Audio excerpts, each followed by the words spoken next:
I had heard a noise. Maybe we're broadcasting. I think it is doing the thing. Yay! It's doing the thing. Hi, everybody. Hello from Kansas City. Hello from Kansas City again.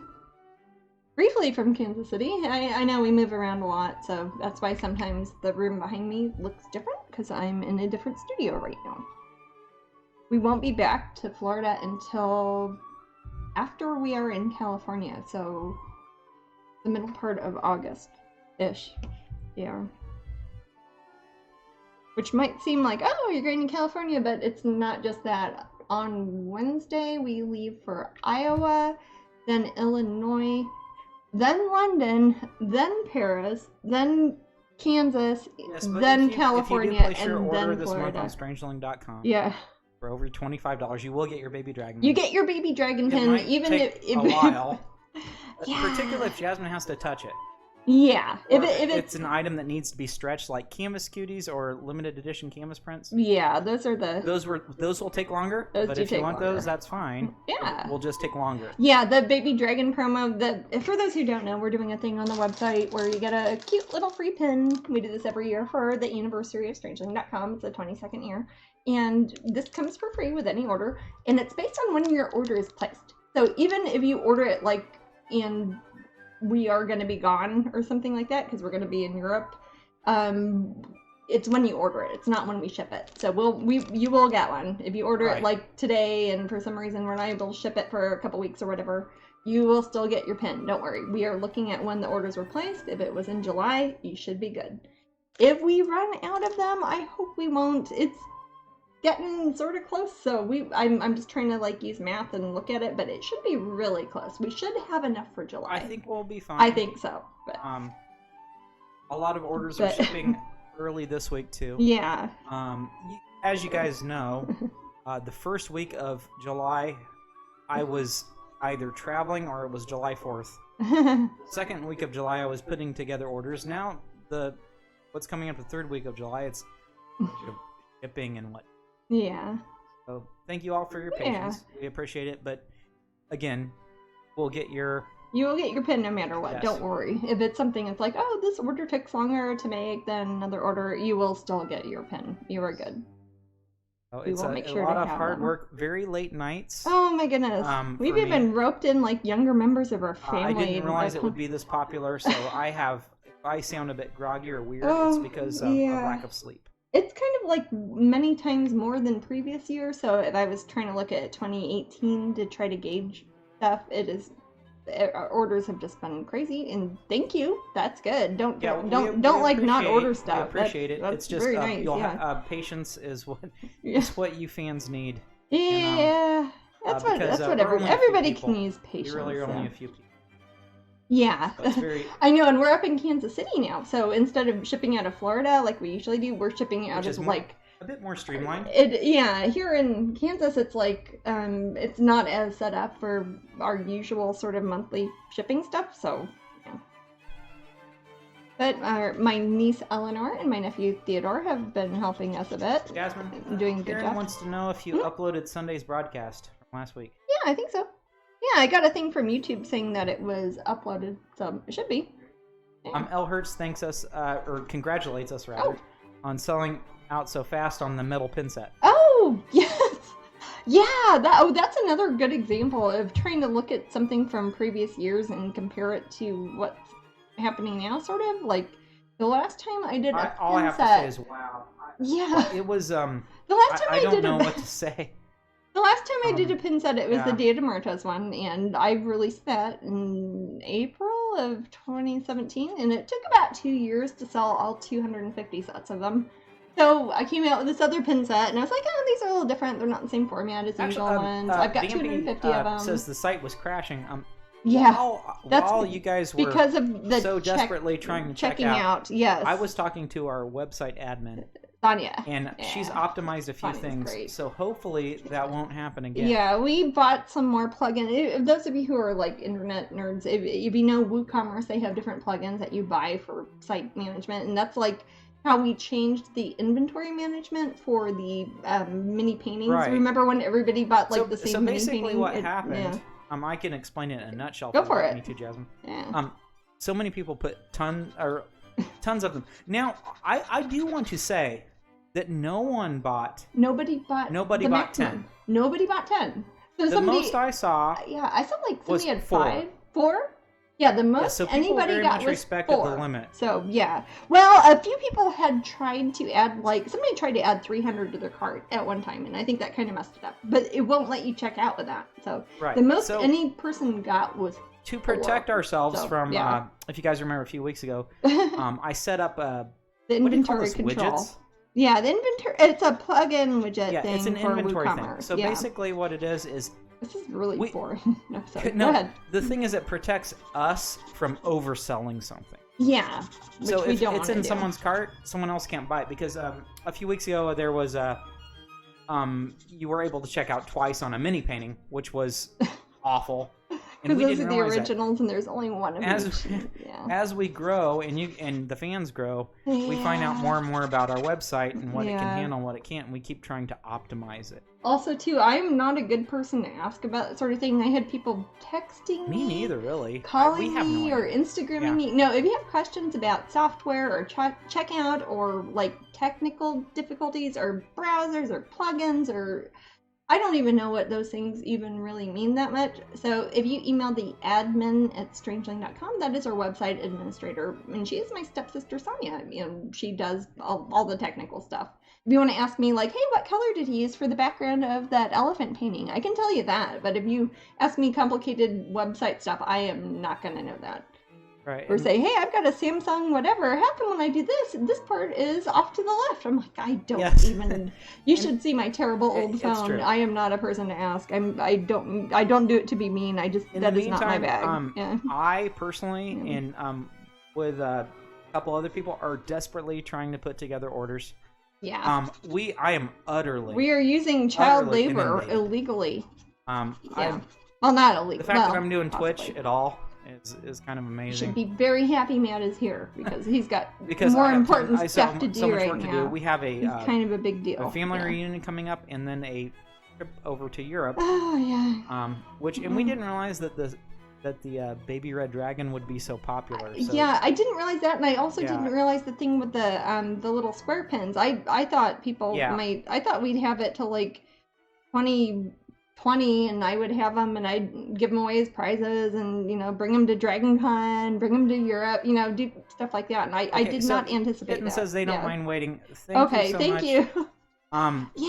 If you don't mind waiting, that's awesome. That is very awesome. Share the word. Yes. That we are. Well, I put a thing up at the end of June on Strangeling.com, and it's supposed to be like a message that pops up at the top of the website that says, "Hey, we're kind of on the road for all of July. We ship out anything. It's kind of amazing." Too. Yeah. So it should be up there, but not everybody reads the little pop-ups that are on the website. We will take care of you. But don't worry, you will get your dragon pin. Even if there is something weird happens and you don't get your dragon pin, we will make sure we get you your dragon pin, even if it's like September. As long as your order is placed in July, you should be good.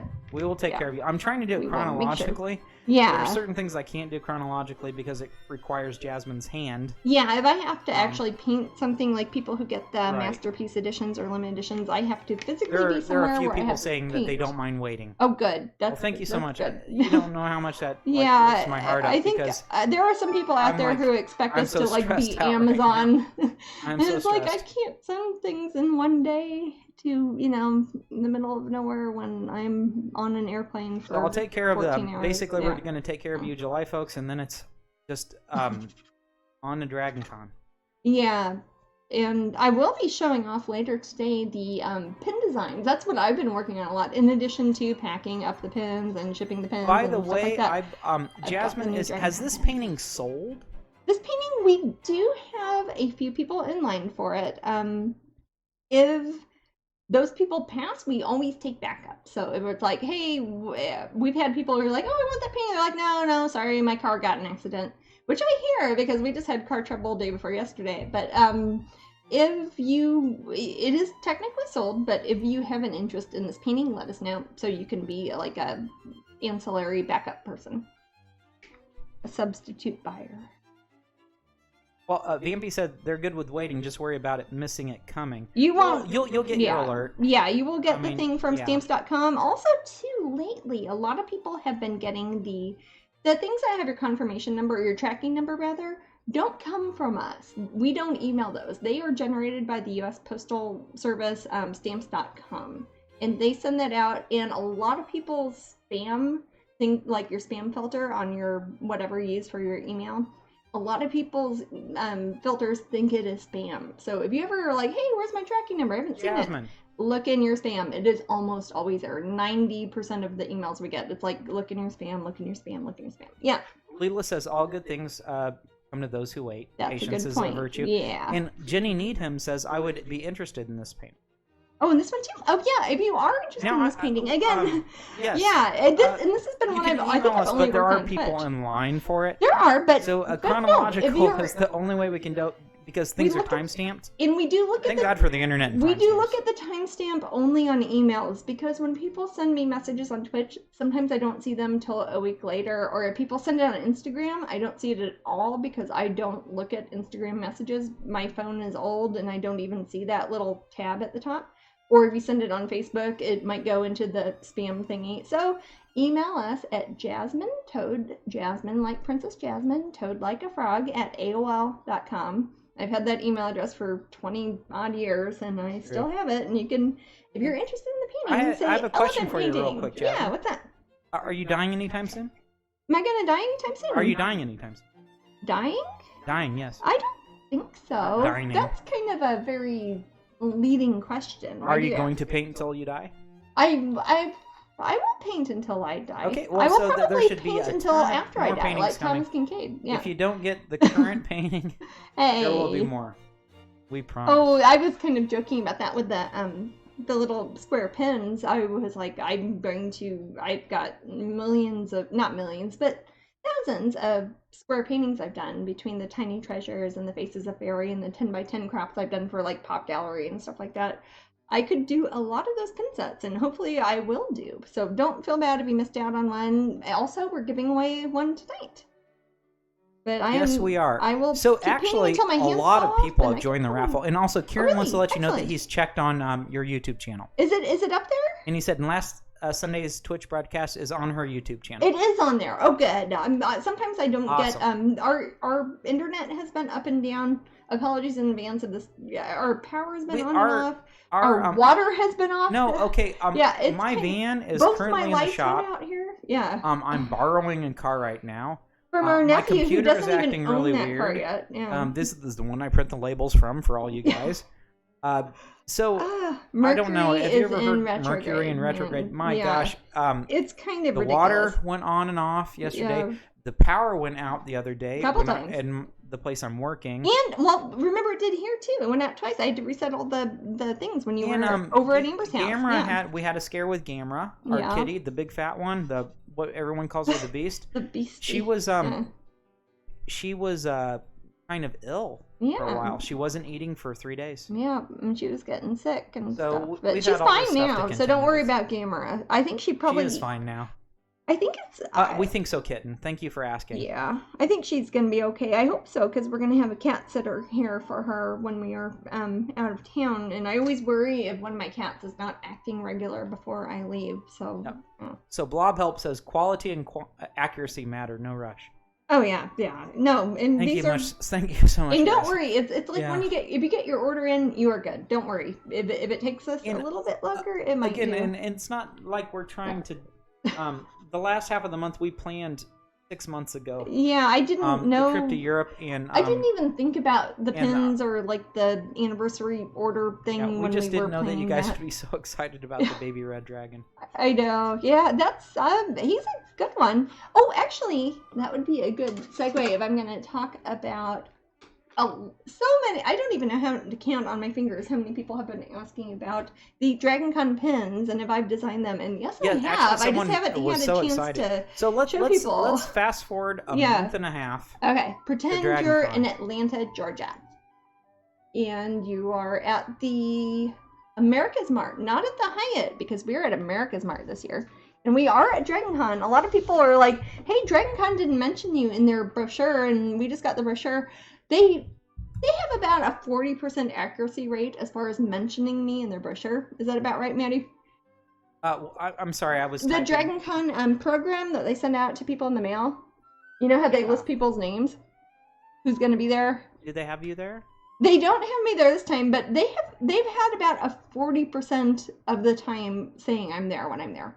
I am always at DragonCon, but they never bothered to mention me. And I can't look it up right now. What's that, babe? People are asking about a booth number. They haven't told us a booth number yet. I think that there might be some info. They don't tell you the booth number at DragonCon until. Keep an eye up on Facebook. Yeah, I will post it on the. I haven't made the event page yet because I knew if I did, people would say, "What's my booth number?" and they haven't told us yet.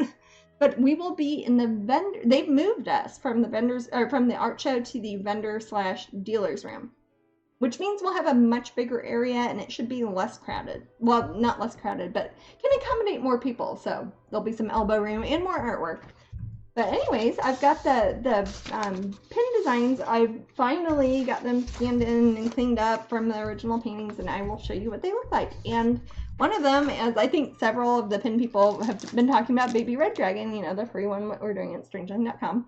Well, I'm using the same mold to make the Baby DragonCon Dragon, I think is his official name. Baby DragonCon Dragon. Okay, so you guys are looking at the DragonCon stuff finally. These will be the pins. I'm working on some paintings for DragonCon too.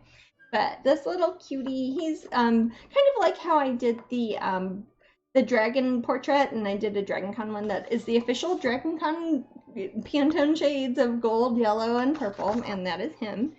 And we'll have 3 pins like we always do, and I think it's 200 of each, and it's for people in person, so this isn't something we saw on the internet. You can just get in there.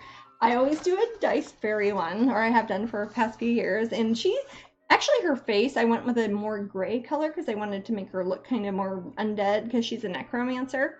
But she's one of the dice fairies, and she's got a D10 basically, because that's what necromancers like to use. Also, we try to keep it nerdy cute and within theme of DragonCon. Yeah, DragonCon is very game oriented. Dicey people playing. That makes sense. Yeah, exactly. And then they also have a huge, about a third of DragonCon is contemporary and like pop culture from Asia. So I always try to have something that has something to do with Japan, as we have a lot of fans who come there for that. And I've done a version of Kieran and Becky Nico, but instead of having the actual cats in it, because I thought that could maybe be a different pin, I did one, and this, I think, is probably the most intricate pin design I have done. Jasmine, can you pull it back a bit? So I'm sorry, I can't see the TV from here, so can you tell what it is? Yeah. She's based off of Kieran and Becky Nico, which is the Asian show that I did, or the East versus West, or East meets West. I think it's probably East meets West. That sounds less confrontational. That was at the Corey Helfer Gallery earlier this year. I did a painting called Kieran and Becky Nico. But this one has the Kieran in it, which is my nephew Fox is named after the Kieran. His second name is Kieran, which is kind of like a magical tiny giraffe that is also a dragon in Japan. And it's called Kieran and shamisen. And shamisen is a traditional Japanese instrument. If you have been to Epcot, you might have seen people playing the traditional instruments there. Occasionally, they have people come out and play them. They're very interesting sounding. And I asked, will you have prints of the last pins for sale? I'm not sure what you mean. Which are the last pins? Like these I'm not sure what. Like this one here. She's kind of based off of Dice Dragonlings, which was one I did for DragonCon, the company DragonCon, for the Hyatt. For their key cards, like to get into your hotel room. She's one of the characters now. She looks a little different here because I wanted to make her look like a more fully fleshed out character, because that had multiple characters in it. Ooh. Yeah, I think she's gonna be pretty. Rakamal has all 3 key cards. Nice. Lucky wow. You. I don't know if I do. I did have, but I think I gave them away to people. So these will be the 3 DragonCon ones. I don't know which ones are going to be on which days. These are more limited. We only do 200 of these, but they're free. Today. You just have to buy any little. You can buy like a $3 postcard and get these at DragonCon. Cute pins. Can you tell me if they're soft or hard enamel? They're the ones that you get. The ones that you usually Patreon get. Yes, group. the standard ones that are like our usual pins of the month. Porcelain. They're not like. No, they're not the metal offset pins. Yeah. They're actual. And I know you got one, Bob. Enamel pins. Yeah. What's that, babe? I said, and I know you got one, Bob. No, these are standard. The only time I'm gonna do, I've decided the ones that I do that are like the full color printed on metal ones, I'm only gonna do them for these sort of I see. things. So people are asking for if the variations will become a print. Well, this one is. That would. Which one's a variation? The only one that would be this one is actually already a print. It's from a painting called Karen Becket-Griffith. The only difference between the pin and the actual painting is there's a bunch of weird cats in a really cool background, and the Karen, it's like in front of like a fox shrine, and that's kind of neat. But that's on my website now. You can buy prints of that. And then she is from a painting I did called Dice Dragonlings. That was a Dragon Con painting, but you can buy prints of her already on my website. This little fellow here is basically we use the same mold, obviously, for the little free one we're giving away on the website. So that's his brother. They're just brothers of different colors here, and they're very lovely. He just wants kisses. He's adorable. So I think people are asking about the Dice Fairy, if there will be a new print based on those colors. She is kind of those colors in the painting, so I don't think I'd do a whole... You know what I might do is I might do like a tiny treasure or Faces of Fairy of her, but she is the... Do we have a printout of... We probably don't, of Dice Dragonlings? No. I don't know if there's a way I can show it on here. Not in this little studio. No, yeah, probably not. But if you look up my website at strangelink.com, where is this look for Dice Dragon Con? Well, it's 4 days, actually. It's in Atlanta, and we've done it for the past 15 years. Yeah, if not more. Wait. No, it's actually 4 days, and that's something I want to mention too. I usually do 3 pins for it because we do half of one of them on the first day, half on the last day. Because the first and last day, it's Labor Day weekend. It's in Atlanta, Georgia, and some people can only fly out or drive out for the weekend part of it because it is, also a Friday and a Monday, and not everybody has those days off. So we chop up half of them on Friday, half on Monday, and then on Saturday and Sunday we'll have 2 other ones. I don't know I haven't decided what days. It doesn't really matter to me. I'll probably just roll a dice. Alethea's here, and she says she'll be at Dragon Con, of course. Excellent. Alethea, come by and see me. I will be inundated. You will be inundated, yeah. Which is a term that I've created because of Jasmine's You should trademark it. Yeah. Inundated. This one, I think, in particular, is based on the line art in it, is probably the most complicated pin design I have done. It was close between her and Paisley because Paisley has all the psychedelic kind of swirls around her, but I think this one actually has more lines in her, so that's kind of cool. But these will be free with any purchase, even a $3 whatever. So people will probably wake up early and get in line. But I also have one that everybody can get, and this will be in August. This is also another variation. I don't know. People can probably recognize what the mold was for, even though it's not technically the same mold. I had to redraw it and put it on a panel, but this was the mold we used for pink lightning, and this is turquoise lightning. So as one does, you've got the turquoise, but you have burnt orange too, because you can't have turquoise without burnt orange. People are typing in pink light. Oh, then this will be the you guys are clever. This is and she'll be the August pin of the month. So everybody who's a Patreon person, or you can buy these at strangelink.com starting probably around the 15th or so.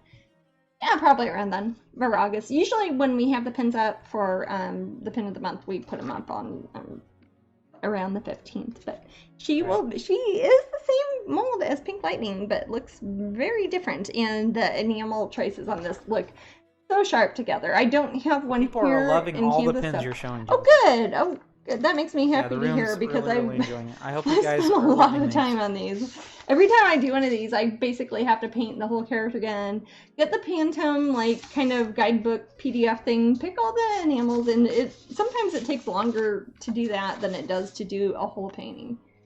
So these should be good. And these 3 are Dragon Con, and this will be the August pin of the month. I think after Dragon Con I might fall over. You can fall over? Okay. Yeah. If you need to fall over, wait till after Dragon Con. I will. Okay. I think that's all the life I have left. Okay. Yeah. You've had a good run, love. I had a good run. Yeah. Love all the new pins and excited this will be the first Dragon Con we come to, says Husky. Oh. Well, you're in for I don't know, I would say treat. You're in for an experience. Oh, yeah. Yeah. That Dragon Con is is not. Princess Alethea put down a pillow for me to fall on. Thank you. Oh, that's thoughtful. And maybe I'll just need to sleep for like 6 Somebody weeks. might get an extra pin. No. Oh, don't quote me on that. Yeah, I gave somebody a pin once because they brought me a cup of hot tea in England. So don't bring me tea to get free pins, though. No, don't bring us. Don't do that. In fact, I think we're good. Pretend I did. Yeah, I didn't say that. We're not necessarily needing anything. No, not at Actually, Dragon Con is very easy. It's usually when we're in the ones that are out of the way in the middle of the country, and where can I get something hot to warm up my hands? Princess Alethea says she'll bring love. Okay, the world needs more of that. That sounds good. That's free. Love. Yeah. Hello from Manchester, says Ricky. Oh, you're in Manchester. Oh, she's That's in cool. Manchester. Oh, so she actually got to go to Manchester. Yay. It wasn't just a trick. Yay. Buttercup wants to go to Dragon Con. Dragon Con is pretty spectacular. I mean, if you are the sort of person who likes conventions, Dragon Con is a good one to go to. We are going to have a bigger booth. Yes, we are. We're going to have a much bigger booth, and we're going to be in a different building this year. And it's our first time in a different building in 15 years at Dragon Con. So we might have some growing pains, but I think it will be good. And we're going to, those of you who have been to MegaCon, we're going to kind of clone that kind of booth model there at Dragon Con. Right. Also, and Jasmine we're going to have signing times. I will have signing times, and this is important. Jasmine will not be there the whole time. If the fire marshal in Atlanta is listening, hi. Yes, I am doing the thing where I am there for different, very specific times to autograph things, and that will be different. I will probably be there the whole time. Matt will probably be there the whole time. You'll probably see other relatives of mine running the booth, but I will be there for specific times to autograph stuff, and that will be a separate line than buying stuff. And that will stop it from getting too crazy. Hopefully. Or that's what the administration thinks, so we will see. It'll be our first time doing it that way, so I think it'll be okay. I think it will probably be better, but whenever you do anything new at a show or change like your strategy as far as Amber setting will up, not be there, it's different. What's that? Amber's at the Ren Fair. Oh, yeah. My sister Amber will be at the Ren Fair. That is always a hard thing for us because the Ren Fair in Kansas City, the Renaissance Festival, and Dragon Con are always Labor Day weekend. Always. Have been for 20, 30, 40 years. Both of them have been around for a very long time. And they are always Labor Day weekend. And I am technically supposed to be at both. So I kind of have to divide my time and be kind of a lot of airplane flights and staying in weird places and stuff like that for both of those. Hey, have I ever scolded Alethea for hovering around our booth? I don't think so. She said getting scolded for hovering around your booth is always a highlight of my Dragon. I don't think we have, but I could see maybe the administration there at Dragon Con. That sucks. Or the fire marshal. I talk to my friends while I'm doing I'm selling. And I don't mean to talk crap on the fire marshal. He's probably, or she, it's been both, are probably very good people that are trying to be very safe, but that's kind of what the art show, art show people scold you. We'll okay. Them. Well, no, hey, Mandy. No. I'm sorry. I didn't mean to be... Yeah. No, actually, the art show people spend a lot of their time and energy volunteering there. But no, it's more of a they did like a traffic analysis or whatever in our corner, and to be fair, they put us in the corner because they wanted to slow down traffic. Hey, Alethea, we won't. Yeah, we're not going to be in the art show. Nope, we are. The art show is actually now combined with the dealer/vendors room. It's run by the same lady. So, I see. They always try to. It's because you're like coming to the side and giving us hugs. Yeah. No, that's not us scolding it. No, I don't think I would. Now we don't have. Scolding is not in my nature. Yeah, I'm not sure how the line's going to be maintained. I don't know, but we'll have a lot more room. So if we need an actual line, also too in the art show, they were concerned, and I understand this, especially being a vendor myself. When we would have a line, it would sometimes block people's booths. Which is kind of a rude thing to do. It is. It's not rude on anybody's intentional behalf. What are the raffle prizes tonight? We've been a half hour. Oh my goodness! I should. So I can go over those real quick. I'm sorry. Yeah, hold on. We'll talk about this. Also, too, painting wise, I have been painting. I've been putting more shading on this. Raffle prize. Here, give me a second.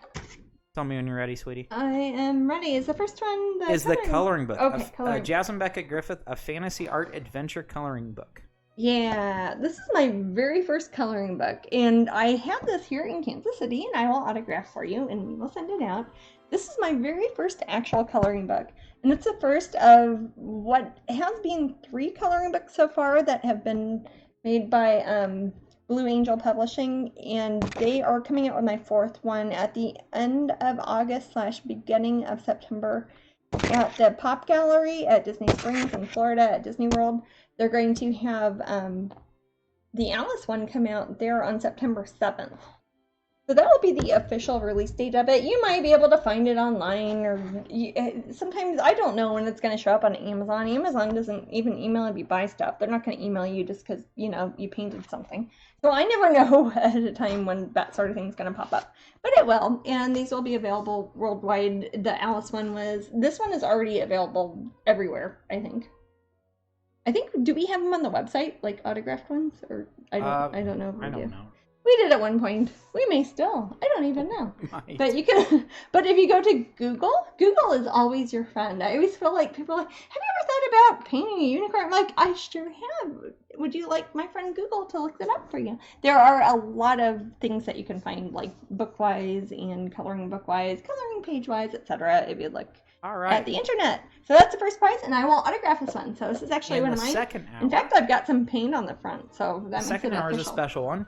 The second one mini Cinderella canvas. Yeah, this one's pretty cool. This is not one that we make ourselves. We had to buy this at Disneyland or Disney World. I forget. Actually, I might say this is Disney Parks. So, yeah, it's good on you, Disney. It's very ambiguous. But Cinderella Leaving the Ball is a painting I did for the Walt Disney Company. These are sold at Disneyland, Disney World, WDW Store Online, different Disney places that you can buy stuff at. And she's already framed the little canvas. I'll sign her for you, and she comes on a little bow. She's got the Wonder Grand Gallery official thingy on the back and price tag, but, you know, what does Disney care about price tags? But she is pretty nifty. And if you just have a nail on your wall, you can just kind of, like, hang her up. And those are pretty nifty. And then I should know this. And then the very last one. The last one is my own personal one, because I don't want anybody to feel left out. Artist proof. The artist proof. You see at the bottom how it usually says out of 250. We only made 250, but I wasn't sure which ones were already sent or not. So this is the artist proof, and this is mine. So this is like the extra special. This is the special one that was mine, and I won't get one because I'm giving it away, and I'm signing it AP out of 250. I'll sign the little card too if you'd like. It might have some fingerprints on it because this is the one I actually like scanned in and took pictures of in my backyard and everything to put up on the website. On it, guys. What's that, babe? There's DNA on it. Oh yeah, who knows what's Matt knows more about that than I would. No, but yeah, nucleic acid. Yeah, these are pretty nifty. But I was originally going to keep this to show people, hey, go to strangeland.com and buy these. But I was like, oh, wait, 2 minutes later, they were sold out. But I will be doing more of these. And we welcome suggestions up at the pin group. If you'd like to say, hey, why don't you do Tiny Treasure number whatever, or Faces of Fairy number 241. And we are going to think how to, maybe we should, in the future, we should warn people or lay it out differently. I thought I gave people a lot of... I don't know. I thought it was going to take a year or two to sell out, but it took like an hour or two. Actually, it was closer to a minute or two because it was people putting in their shopping carts. It was the scariest hour of my life. It was. And then if you were the jerks who were sending me mean text messages, I'm going to find you. I promise. I am creepy like that. Anyways. It's not our fault that they were so popular, in a way. I mean, it's kind of my fault. Well, it doesn't mean that I opened myself up to harassment, but I will be making more of them. We are thinking about maybe making more than 250. That was the limited edition for that first set. We'll make it, I don't know, 300 or something, or would that also be, I don't know, would that be silly to... I don't know. Maybe I'll make people, or not make people, but ask people if they would like to vote on it or something. I don't know. I'm just happy people like them, and I think when you see them in person, you will see what I mean about some of the most popular requests we have gotten have been for a lot of the face paintings, the Faces of Fairy, Tiny Treasures, close-ups of different characters from like 10x10s that you see at Pop Gallery, Disney, etc. Not with the Disney characters, but with my own characters that are at Disney World. I can do those. Vampy says, who would be so mean? Oh my gosh, poor Jasmine. I don't know, but I am not above paying money to private investigators. So yeah, that will be taken care of, and they will not be getting any more pins. Whoever Amy says no one should be harassing you, Jasmine. So out of order. I like to think that. I literally, Matt was here. I literally turned off my phone. I stuck it in a drawer, and I didn't look at it for 12 hours, I think. So. It's when So I didn't even read them. So if you are trying to harass me, I won't even see it. Something beyond passion, they get weird. I to be honest, the way things were worded, the people who were doing that were more wanting to buy them to try to resell them and make money. I think that was what I don't think they were really fans. So a fan wouldn't do that. A collector wouldn't do that. Yeah. That's a number I only use for family and stuff. It made me feel very uncomfortable. But anyways, we will be making more of, not those specific ones, but I have a lot of other Faces of Fairy. And if you'd like to put suggestions out there at the Pins group on Facebook, do you have a link to that, Luke? Which one? The Pins group on Facebook. It's like called facebook.com/groups/Strangeling Pins, all lowercase letters. Probably. I think, I could be wrong, but I think that's it.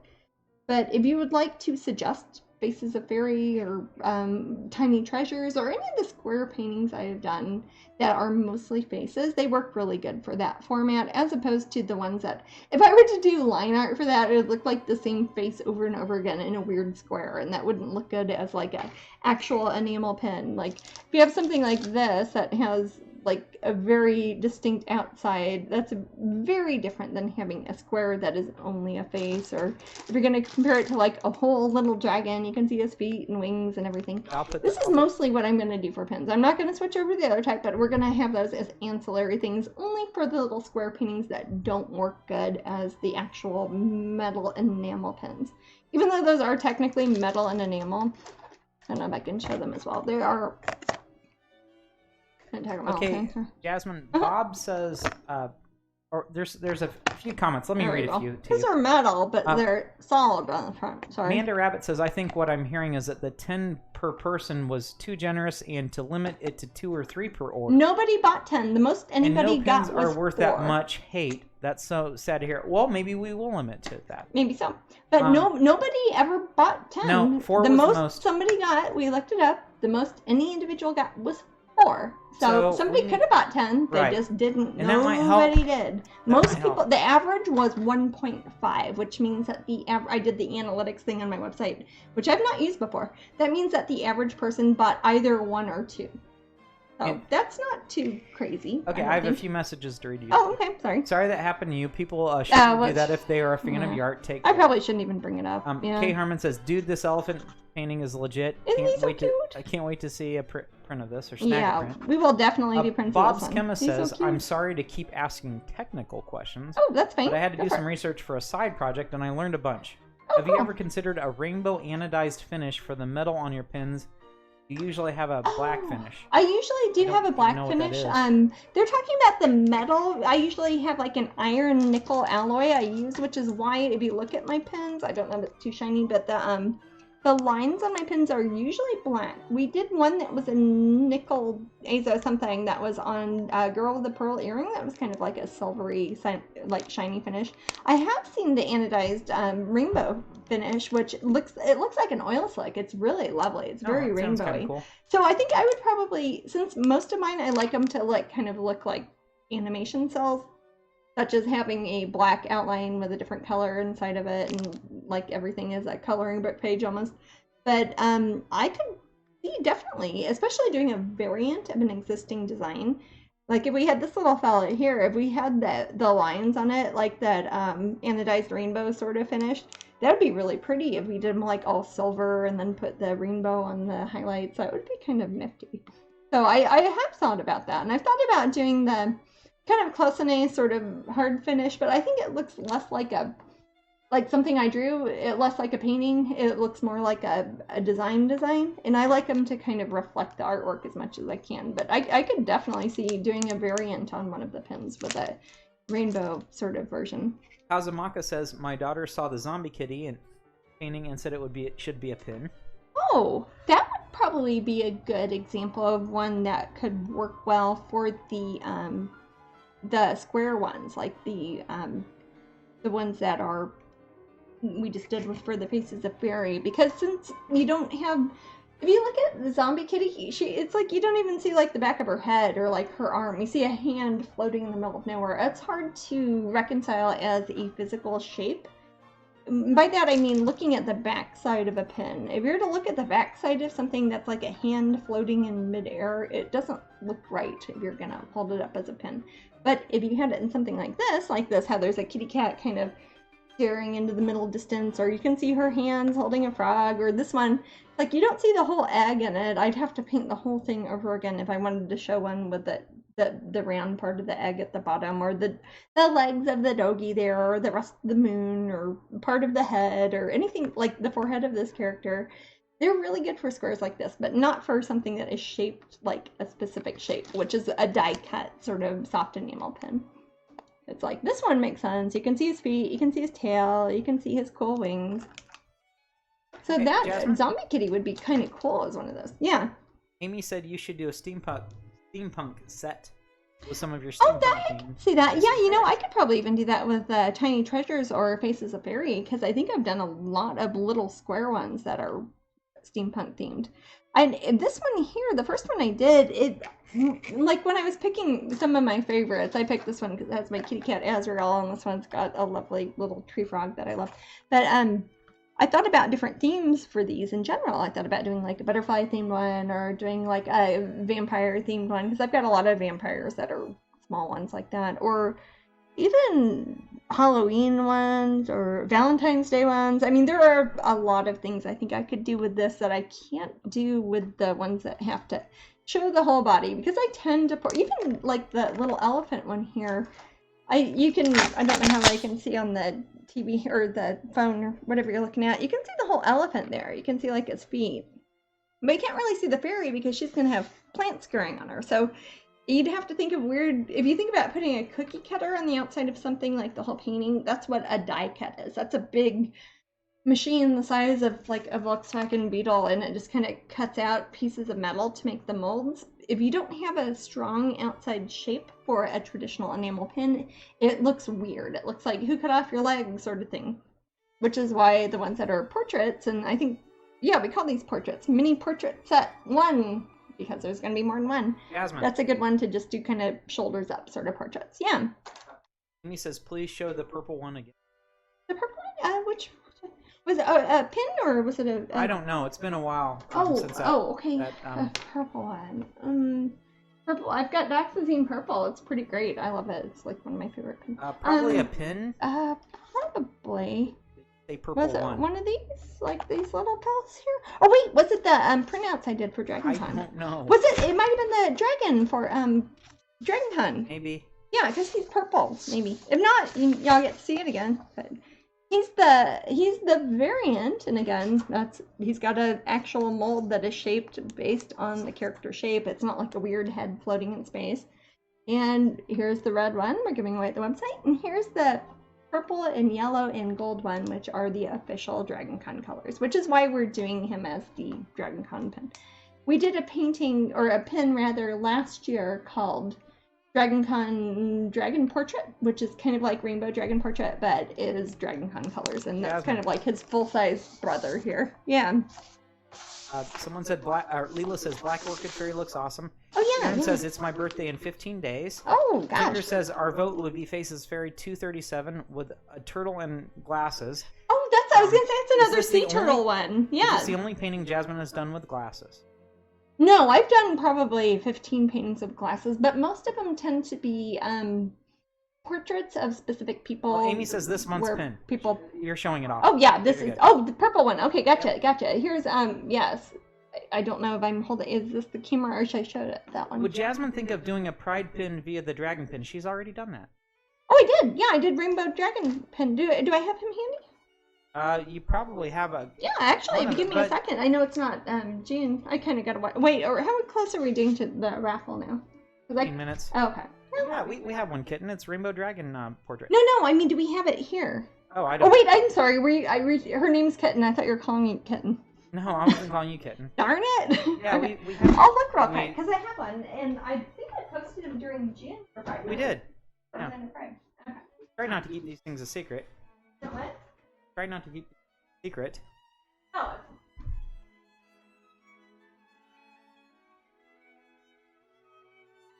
You're not able. Oh, she forgot about that one. Oh.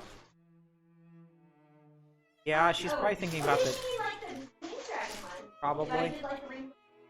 I don't know. It is probably noisy. Sorry.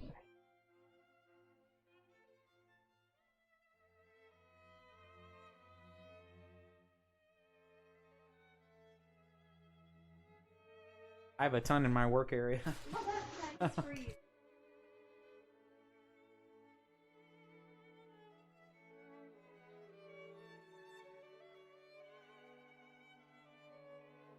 Yeah. Oh, you found it?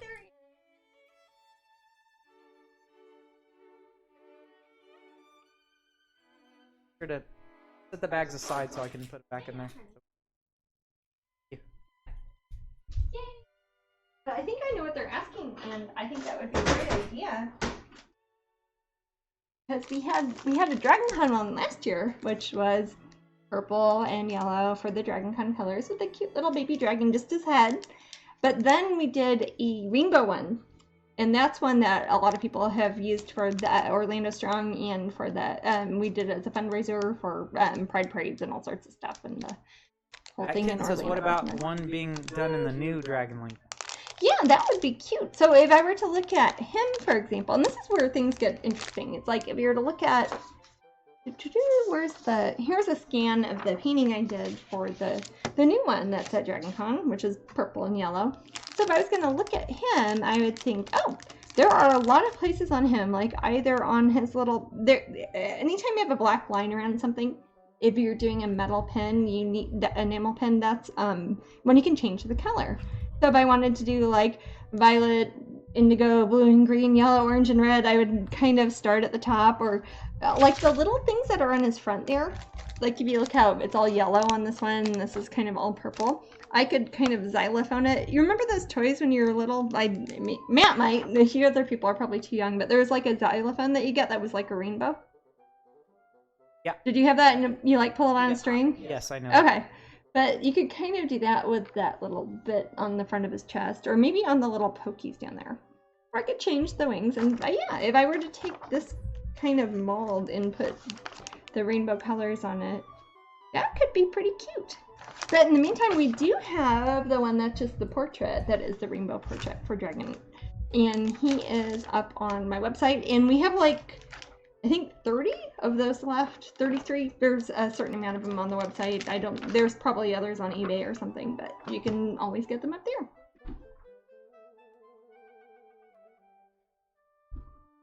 Yay.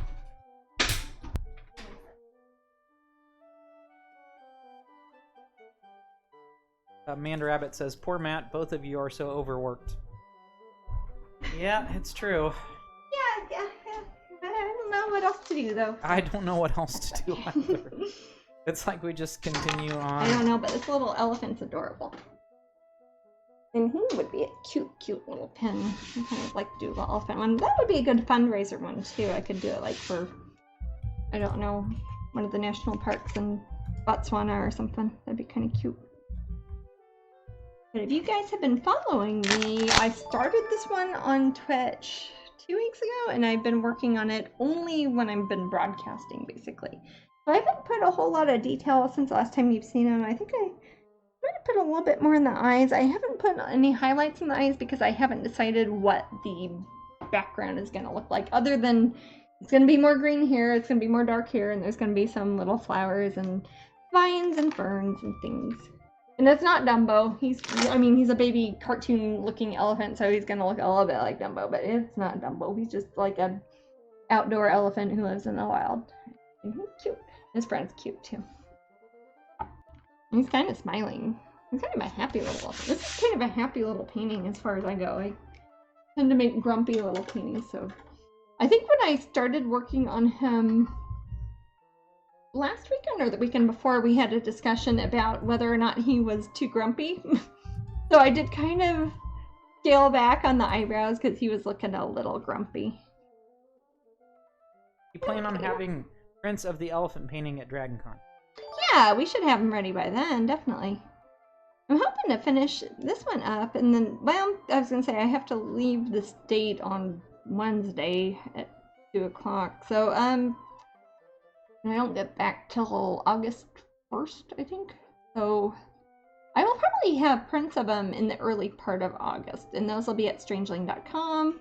If you are wanting to reserve one of the Masterpiece editions, it will probably be a detailed enough painting that we will probably do a 16 by 20, even though it's an 8 by 10 painting. I'll look at it and see if it is too brushy, or if I think it doesn't have enough detail, I'll keep it an 8 by 10. But we will have 5 either way of the Masterpiece edition, so if anybody's wanting those, email us now. If you're on Patreon, you of course always get. Thank you so much, Kendra, for the. Oh, was that the Magic Knives? Yes. Thank you. The subscription. Thank you very much. And forgive us for the first part of August, because we won't really be broadcasting that much. Because we won't be here, and we won't be in Florida, in California, and Paris, and London, and Iowa, and Illinois.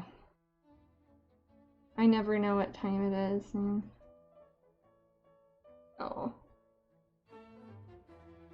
What I'm going to do now is try to make the lighting a little bit more dynamic. Right, I think last time we talked about how I was painting the left-hand side of it. Can you see it good on the screen here? I can't really tell. I heard a noise, so you're about to change it. Oh. Yeah, I can see it really well. Okay. Yeah. I'm going to use the restroom real quick. Okay. I'll be back, guys. But, okay. It's a really close restroom. Yeah, it's not like Florida where we have to go up to a different floor or anything. On the left-hand side, it's kind of a darker sort of half, and on this side, I'm kind of making it more green, and I want to put some more yellow, and I want to make it kind of like if you're going to draw a line across it, like the lower right-hand and upper right-hand side are going to be light green, and the upper left-hand side and the lower left-hand side would be kind of a dark bluish, murky, dark color. So I'm going to take a little bit of yellow. This is Hansa yellow. I pretty much, at the studio at least, this is my secondary or tertiary studio, I guess. I usually use Hansa yellow medium, golden fluid acrylics. It's a very strong pigment. It's archival and it's a good yellow. I'm very picky about my yellows. I feel like a lot of yellow paint that you get, fluid acrylics or other brands, are kind of watered down or mixed with like a lot of white or kind of gray tones. And this one is pretty much pure yellow. It's not orangey like a stoplight, it's like yellow, like a baby bumblebee yellow. So I'm going to take some of that yellow, and I'm going to go over the areas I've already done up here, and it might look very kind of erratic and very smudgy in the beginning, but that's kind of to intimate that there are going to be plants and vines and bits of foliage that are popping up around the corner. I might even make some directed lines that are having... like you would have a sunbeam or a slant of light that are hitting something. I want to put sort of that idea up there, meaning that one of the secondary light sources are behind them, and it's going to be green because it's going through the trees. Yeah. Stampy says you're going to be in California in August? Yep, I will be. 7th? August 7th. You know, where's my calendar? I had it out. Let's see. I will be there at Disneyland in California. I'm doing 5 signing events at Disneyland in California, which on behalf of the Walt Disney Company, and that is a lot of events, but it's over the course of I think 3 days. So like some days I do 2 and some days I do 1. I think it's the 7th and 8th I will be doing signing events during the Haunted Mansion 50th anniversary event inside Disneyland Park. So for those 4 that are on the 7th and 8th, you would need a ticket into the park for the special Haunted Mansion thingy. And that information is on their website. If you just Google Haunted Mansion 50th event, they're keeping the park open till like 4 o'clock in the morning, and it's going to be insane. But on the 9th of August, I will be at the Wonderground Gallery at Downtown Disney. What's that, babe? I'm not going to be there at 4 o'clock in the morning. No, you probably will not be there at 4 o'clock in the morning, but I might be.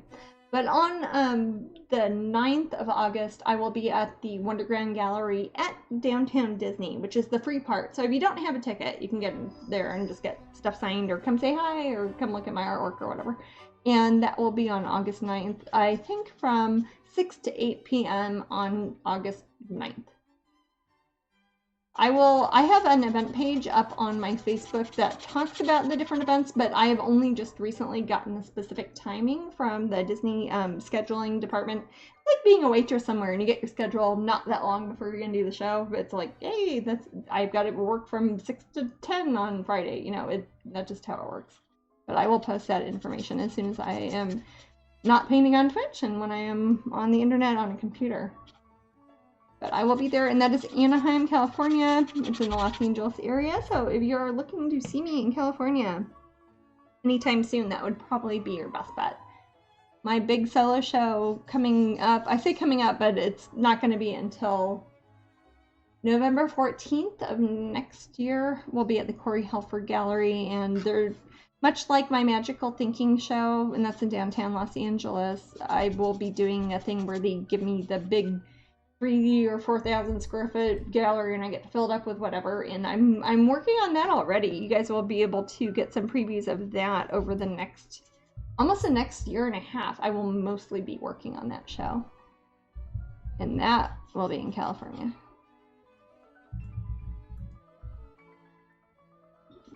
I don't live in California, but I'm out there occasionally, a few times a year usually. I'm mostly in Florida, often in Kansas City, which is where I grew up, and I have a studio here, and also out in the UK in the London area or other, all of the UK compared to America seems kind of like almost one state. It's all very close together. We're like, oh, it took 6 hours to get there. I'm like, wow, you couldn't even like get out of the state here in America on that. Right. Yeah. And you guys have trains. That makes it easy. We actually very much like traveling there. It's like, oh, I don't care where it is in England. It'll take me less than a day to get there, and I can take a train or hire a car. That's nothing. That's nice. I'm kind of making some diagonal lines coming from the upper right-hand corner. Jasmine. What's that, baby? 2 minutes to the raffle. Oh, and that one is for the coloring book or for the Cinderella? Coloring book. Coloring book. Okay. Oh, and I will sign the coloring book. And again, I have been painting, so I might have a little bit of fingerprints on it because I'm the artist who painted all these. So it's a nice coloring book. It's got 55 different pages that you can color on. The back of each one just has little blurbs that I wrote about why I painted it or meanings behind the paintings, etc.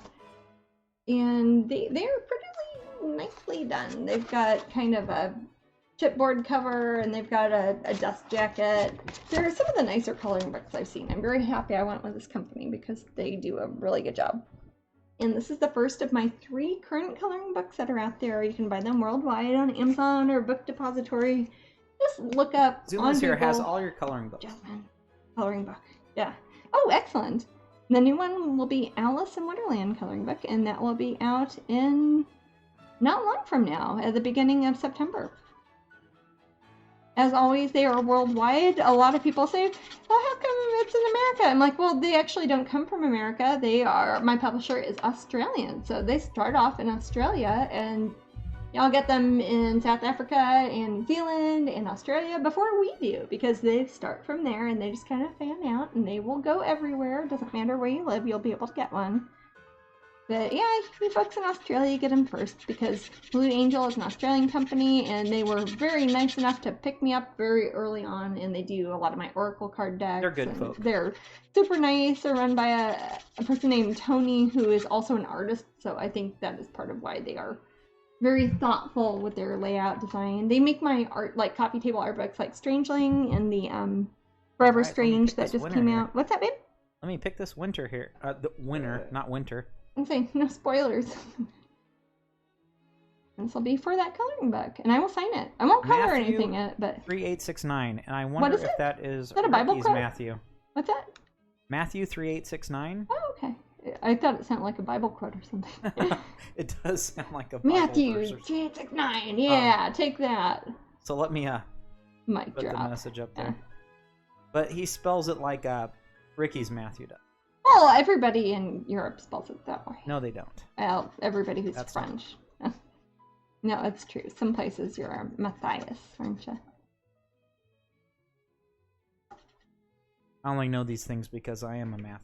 Yes, those of you who are just joining us, my husband is named Matthew, and his name is Matthew. So that's why I say that. That's a Matthew. I'm putting some tiny little dots here, and then before the paint dries, I'm kind of touching it with my finger really quick. I don't know if you can see what I'm doing here. Maybe I'll scoot it over a little bit. This is something I do when I'm trying to give the illusion of painting a bunch of leaves and stuff like that. Yep, it is Ricky's mask. Oh, is it? Okay, Ricky, so you can send us an email. It doesn't have to be whatever. Okay. So sometimes I'll even take my finger and I'll paint little dots on my finger. I do this for like stars and for leaves or for flowers. I just kind of tap on there, and that makes little pretty dots on it. I'll show you a close-up in a second. And I'll do lighter colors. I'll put a bit more white and a bit more yellow. And that will look like, those are little bits of leaves. I might put a branch or like a few little twigs or something. A bit of flowers or something going on there. Maybe like a fern. I remember when I first heard about... It look kind of more three-dimensional. In Russia, when they have a bunch of frozen... mastodons. Oh yeah. And I remember one was eating flowers. Yeah. They found he was frozen, and it was something flowers. like a daisy. Oh yeah. And I remember they thought, this is the first time I ever heard it. They thought this was an amazing fact sort of book they thought that I had as a child. The mastodon. And then they thawed the meat and ate it. Oh yeah, people will pay a premium to eat mastodon or mammoth meat. I don't know why. It's not like they're endangered because they're extinct. So I don't know. I'm a vegetarian, so it's not something I would eat. It's kind of weird that people would like, oh my god, I want to eat that. That's been dead for 10,000 years. I don't know. I'm going over with an even lighter bit. I'll see if you can see that. I don't know. Maddie could probably tell. I'll put a little bit more white in there. And that will make it look like maybe they're hiding in the underbrush and there's some light coming through the leaves and branches and flowers. Jenny says they can't do the September 7th. It's their bestie's birthday in Florida. We're having a huge party for her 50th. Oh, that's fun, though. Well, we're usually in Florida, Jenny. Well, I'll be there the next weekend, too. I'll be there the 14th, but also at Disney Springs. But instead of at Pop Gallery, I'll be over at the Wonderground Gallery, which is a short walk away. So if you are there in September... Night, Jeanette. She's catching a train. Oh, night. Yeah, I'll be there September The coloring book 14th. will be released in Sweden in January. Oh, that's weird. That's what Zoom is here says. Well, that's probably when a specific store will say that they're going to have it. It's really released worldwide at the same time. So if it's something like Amazon saying, oh, it's going to be on this date, that's usually like, I could do that. You could do that. You could set up a store and say, hey, I'm going to have the Strangeling book on whatever day, and you could kind of say whatever you want. So it isn't very reliable to look at something like Amazon or Book Depository. Those are retailers who are buying it from Blue Angel, who is a publisher, or Llewellyn, who is a distributor, or Deep Books, who is the European and UK distributor. And they are all coming out in the early part of September. So after that, it's however long. Every individual bookstore, garage sale, individual on eBay, anybody wants to buy them and then resell them once they get it in. But they'll come out all at the same time, technically everywhere. But it will be everywhere. All of my coloring books are everywhere. Every day I get a few dozen things from people that are saying, how come you don't ever have coloring books? I'm like, I have lots of coloring books and you can find them now. Google is your friend. True. Yes. But it's Alethea had a friend that took a bite out of an old mastodon and they got sick. Really? Were they a human or like a Great Dane or something? I assume they were a human. My dad always has Great Danes. They look like they would bite mastodons, but I don't think I would do that. Well, first of all, again, vegetarian. Oh, his name is George, and he's very human. Oh, okay. Not just George sort of human, the Jungle. I've human, heard of him. Very human. There are levels of humans. I am not very human. He's an explorist. Okay, that's cool. I prefer the term explorist. I'm an explorist also, but I don't eat elephants. He's an explorist and a noveler. Elephants try to get me. Oh, it's in a novel. No, I'm. Oh, I was gonna say I have friends that live in novels noveler. also. No judgment, but yeah. Will you be doing special pins for the Alice coloring book release? We will. We will have one Alice pin, and I don't know for sure which one it will be, but I think it might be Alice and the Fawn. If you guys know that painting, that was part of the Alice. It's in the book, in the coloring book, and it's also part of the Alice in Wonderland Oracle deck that I did with. Again, it's out of Australia, so it's Lucy Cavendish did the writing for the book, and that's a really cool book. We gave the book in Oracle deck away last week, but the coloring book will have her in there, and I think that might be the one we're doing for the pin. No, I'll have to see how it turns out. I'm really hungry for a peanut butter and jelly sandwich right now. Well, you are in the wrong house, because we actually have some jelly that Robin and Daddy made. Oh. But, yeah. But I don't think we have peanut butter. I have peanuts, though, and I have a food processor and butter. Well, fake butter made out of coconuts, but yes. Okay. Would you like one? We'll cobble that together later. I was just talking about my That's fine. My craving. I didn't know if Do we have any quick, ready to eat something? I'm kind of a little hungry. I don't. How about yourself? A whole lot of snacks around, really. No, not right now.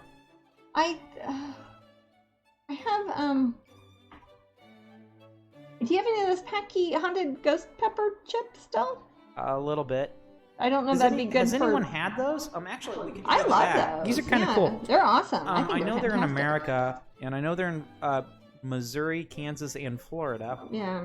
But they're actually kind of they're actually spicy. You know how you usually get chips? If you really we are spicy, insane people. They're like how all Doritos should be. I'm not a Dorito fan. But no. Yeah. I wish I was. They should pay me for this, but they are actually spicy. They're ghost pepper chips, and they are actually spicy. Oh no, I've tried to give them. I brought them out to our family camping thing before, and like the kids were daring each other to take bites of them. Matt wanted me to make a whole thing of nachos out of them, but here I don't know how well this is showing up. But you can show the back. You kind of see the little leaves and things, and I put some little X's and lines and diagonals sort of on there. Oh, there you go. I won't get it on here. Hecky haunted ghost pepper chips. They are genuinely spicy, and they've got kind of cool Mayan artwork on them. I think they have a new bag though. Oh, it's really? Like they've transitioned recently. Okay. And yeah. That's I asked Theo. I said, "Hey, what's the difference between this Pucky and that Pucky?" Oh. And he said they're the same thing. They've just changed the bag. Oh, okay. Well, they had a different bag originally that was even more scary and had more skeletons on it, didn't it? That's the large bag. This is the snack size. Oh, okay. I've only had them a couple times. I don't usually buy a lot of stuff like that. Go for it. Even though they're a bit spicy, they're also salty. You also have to talk on a microphone, so I'm going to take some of the yellow that I used in the background to put the little leaves on, and I'm going to outline his ears a bit with that, because if that's really where the background light source is coming from, instead of having like kind of a gray and brown sort of ear, that part, the light on it is going to be kind of greenish yellow. So I'm going to outline also the back of his head. Elephants kind of have big old human-like skull heads. I think we talked last time about how people used to see elephant skulls and think they were proof of cyclopses and things. You can MacGyver a PB&J sandwich. I believe in you. I can make anything out of anything. Or a package question. How do you package your original paintings to ship cross country? And when you say cross country, like to different countries? A lot of the times we ship things to different countries. Depends if it's framed or not. Honestly. Yeah. Also, it depends on the frame. Is it like an antique frame that has a lot of plaster on it, or is it like a resin contemporary frame? Right. It would depend. Matt does most of our packing, unless it's coming from a gallery. In that case, the gallery would do the packing. But we ship worldwide, and I've shipped over 6,000 paintings now, original paintings, if you can believe it. I've sent that many since 1997. And lots of bubble wrap and boxes. I don't know what to say. There have been 2, I think, that were damaged in transit. One I don't even want to talk about. Yeah, but it was fixed. I had to do some weird carpentry to fix it. We did have to do weird carpentry, but we fixed it. So you're talking to people who have sent 6,000 paintings worldwide. We actually have a good track record, don't we? Not prints, not canvases, but actual original paintings. Yeah, we have that's a very good track record. Okay, that's strange. This 99.999. They want to send something, so I have to send an original canvas to an art gallery and don't know how to package them. Is it framed? Well, actually, a bit strange. Yeah, we have I'd have a bunch of questions for you. Is it framed? Is it is it just a loose canvas? How large is it? And those within those it's questions, in the I can United help you out States. more. It's from the United States, and they're shipping to the United States. Is it within the United States? You said no, but I don't know which question you're answering. Oh, that's a problem. There's a bit of a delay. If it is not,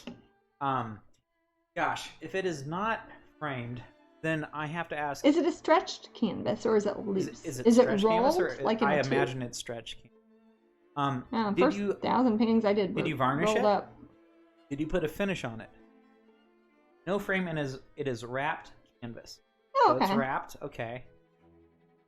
What I need to know the medium and how you Is it acrylic? Yeah, I need to know the medium and whatever finish finish you put is on it, because that would have to do with whether or not you put... would be dangerous. Just shipping. Well, you can always ship oils. If you just finish it, you can't. But if you painted it a little while ago, you can. Yeah. Oh, 5x7 and 8x8 acrylics. Oh, they're acrylics. Oh, they're little. Okay, gotcha. Did you put the finish on it? A bit strange. Like what sort of varnish? Yeah. Did you put a varnish on it at all? And if not, Jasmine can recommend one for you. It is varnished. Okay, excellent. So 5x7 and 8x8 with an acrylic varnish on stretched canvas. What I would do is I would put them in a clear bag, like we do canvases. Yeah, clear bags. If you haven't been to their website, it's like what is it? Clearbags.com. Yeah, they kind of have the monopoly on clear plastic bags of every size.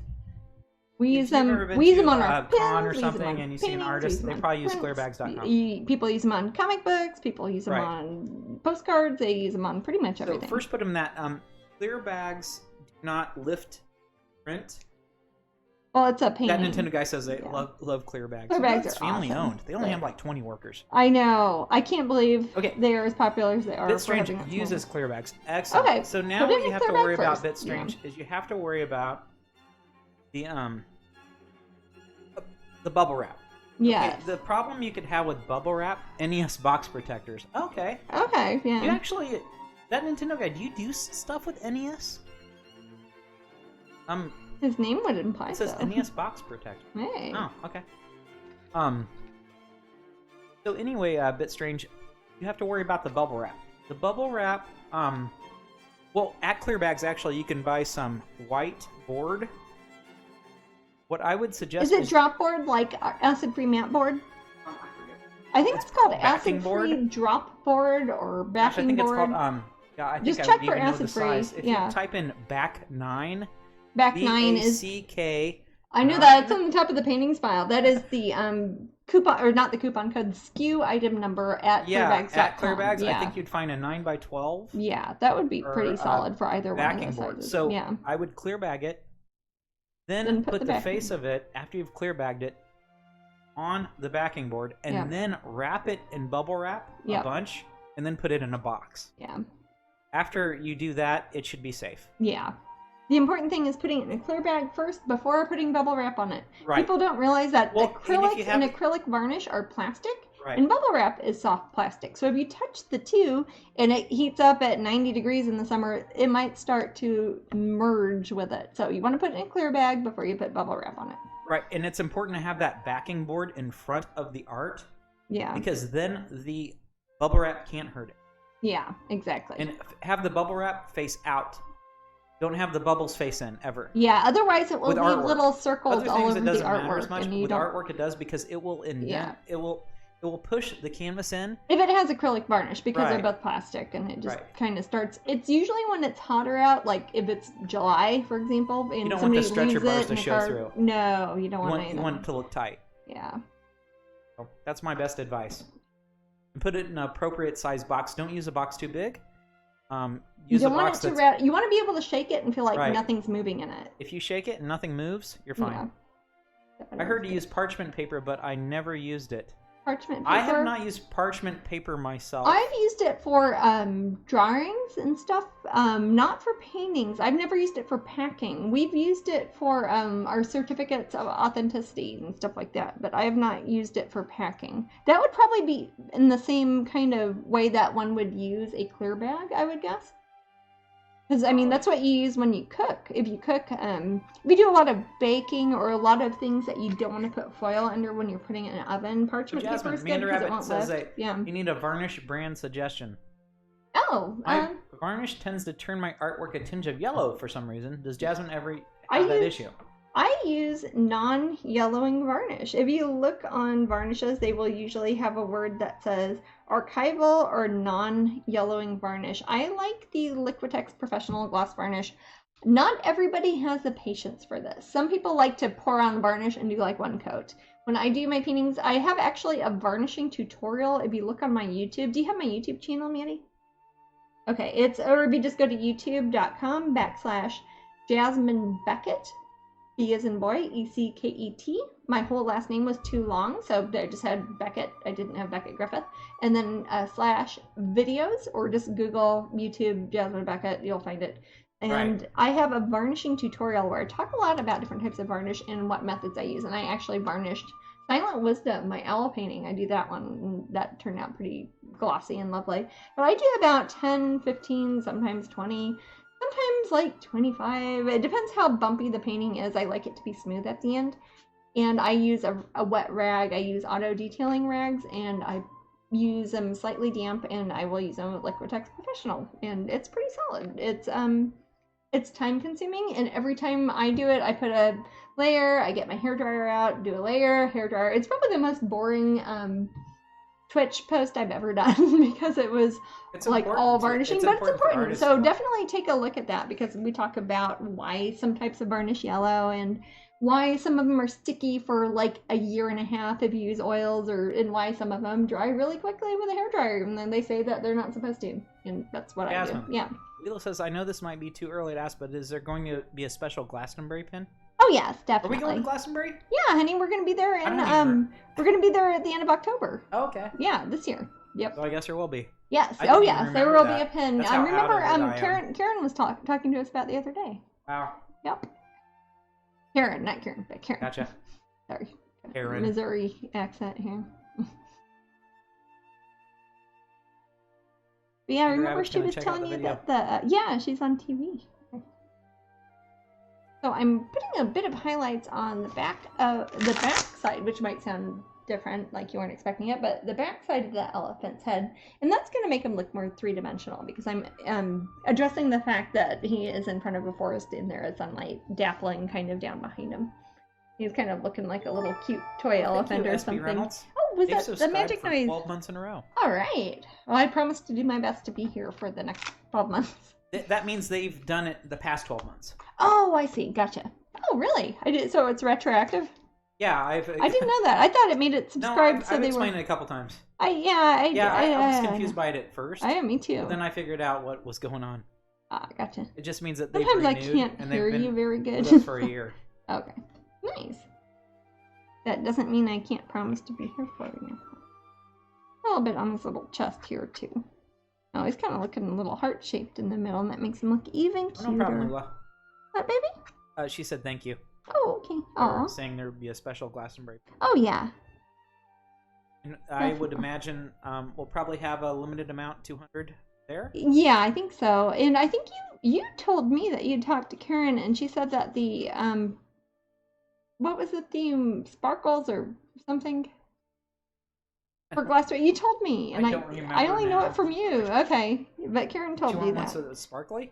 Something. Well, I don't know that. I forget not fairy glamour. I forget what the theme is. They have a different theme every year. Like last year, it was like Arthurian. Okay. And you said that she had sent us a message, and I was like painting at the time.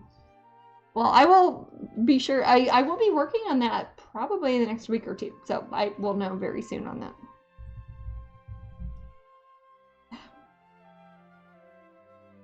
Oh, he's looking cutie.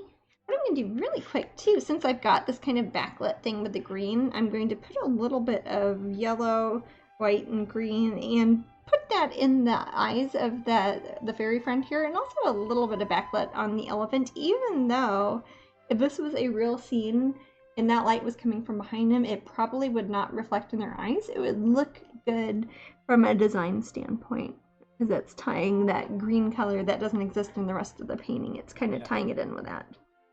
I'll put a little bit green yellow there, a little bit on the little elephant eye. Elephants have such cute little eyes, especially babies. Yeah, for how large they are, they really have small eyes, don't they? It's like whales. I guess they're kind of related though, right? They're mammals. Well, I know they're mammals, but aren't they part of the same very, very early tree branch? I don't know. No. Fairy lights is the theme. Fairy lights. I knew it was. I was gonna. That's what I mean by fairy sparkle. Sorry. Yeah, fairy lights. Well, then I will probably have something sparkly for the pin, and probably fairy themed. Maybe even glittery. Maybe even light up, but I don't know if I can do that. That might be complicated.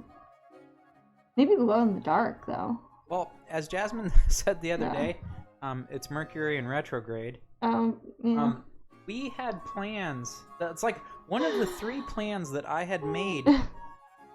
2 of them have, or one of them has, 2 have been good. Yeah, as far as our stay here. Time at 4th of July. We did that? We did that. That was good. Okay, yeah. The other was Willow's birthday. Yeah. She's our niece. We did that. We did that, yeah. The other one was to go see a Beatles tribute band called Liverpool. I've seen Liverpool. I don't even know how many times. Yeah. I was so stoked. I was like, this is gonna. I was texting family about it. I had months like ago. a vintage yellow submarine shirt on and bell bottoms. So that we were super excited to go see Liverpool. It's a Beatles tribute band again because Jasmine and I are fond of the Beatles. Many times. I like Liverpool. I've seen them since I was. We're gonna lay a blanket 6. out. We're gonna have like a little picnic or something. Fun picnic. And I get to from the workspace that I have here to home, and I notice this was probably. It was right at lunchtime. Jasmine was cooking. Mm-hmm. And it was a couple hours after lunchtime, but I was still cooking. A bunch of coolant from my van was leaking all over the place. I'm like, oh my gosh. So I had to take the van to a shop. Get some coolant. I will be right back. Yes, and we were not able to go to see our concert, which kind of sucked. But our nephew that we did invite, he came over. And he took an Uber over, so we spent some time with him, which was nice because he was the one that we were going to take to the concert. So he Ubered over, and by the time he got there, the car that my mother-in-law allowed us to borrow, it would be too late to go to the concert. So we ended up going to see Crawl. That's a movie. It just came out recently, and it's about alligators in Florida. So instead of seeing our Liverpool Beatles tribute concert, we saw the movie Crawl, which actually wasn't that bad. I would recommend it.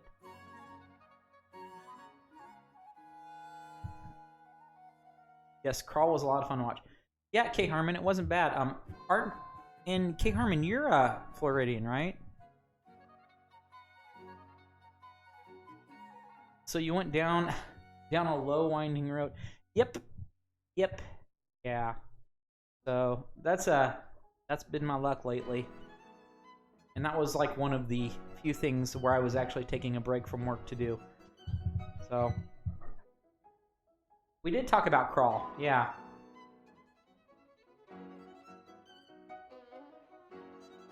I don't know, but I enjoyed the movie.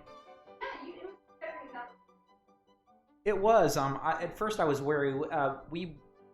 We looked at movies. Like I said, it was a little bit late to go see the concert. So we what were the 3 we were planning on? Like Toy Story 4. Summer Again. No, Midsummer Again was not an option. Spider-Man. No. The time was way off. And then Crawl.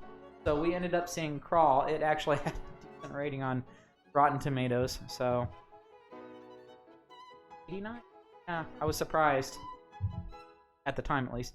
Did you watch a trailer before seeing Crawl? I saw part of the trailer, and I was not impressed. Jasmine likes Crawl. Trailer? Yeah, the movie we saw. I didn't see it. That Nintendo guy said, did you watch the trailer before seeing Crawl? No, I just saw a poster of it. Oh, okay. And I saw an alligator. I was like, hey, it's got an surprised elevator. you didn't see the Yesterday movie about the guy who makes it big playing the Beatles songs. Oh, that's one. We thought about that one too, and then we thought it would be sad because we were supposed to have gone to the Beatles tribute band Liverpool. Oh.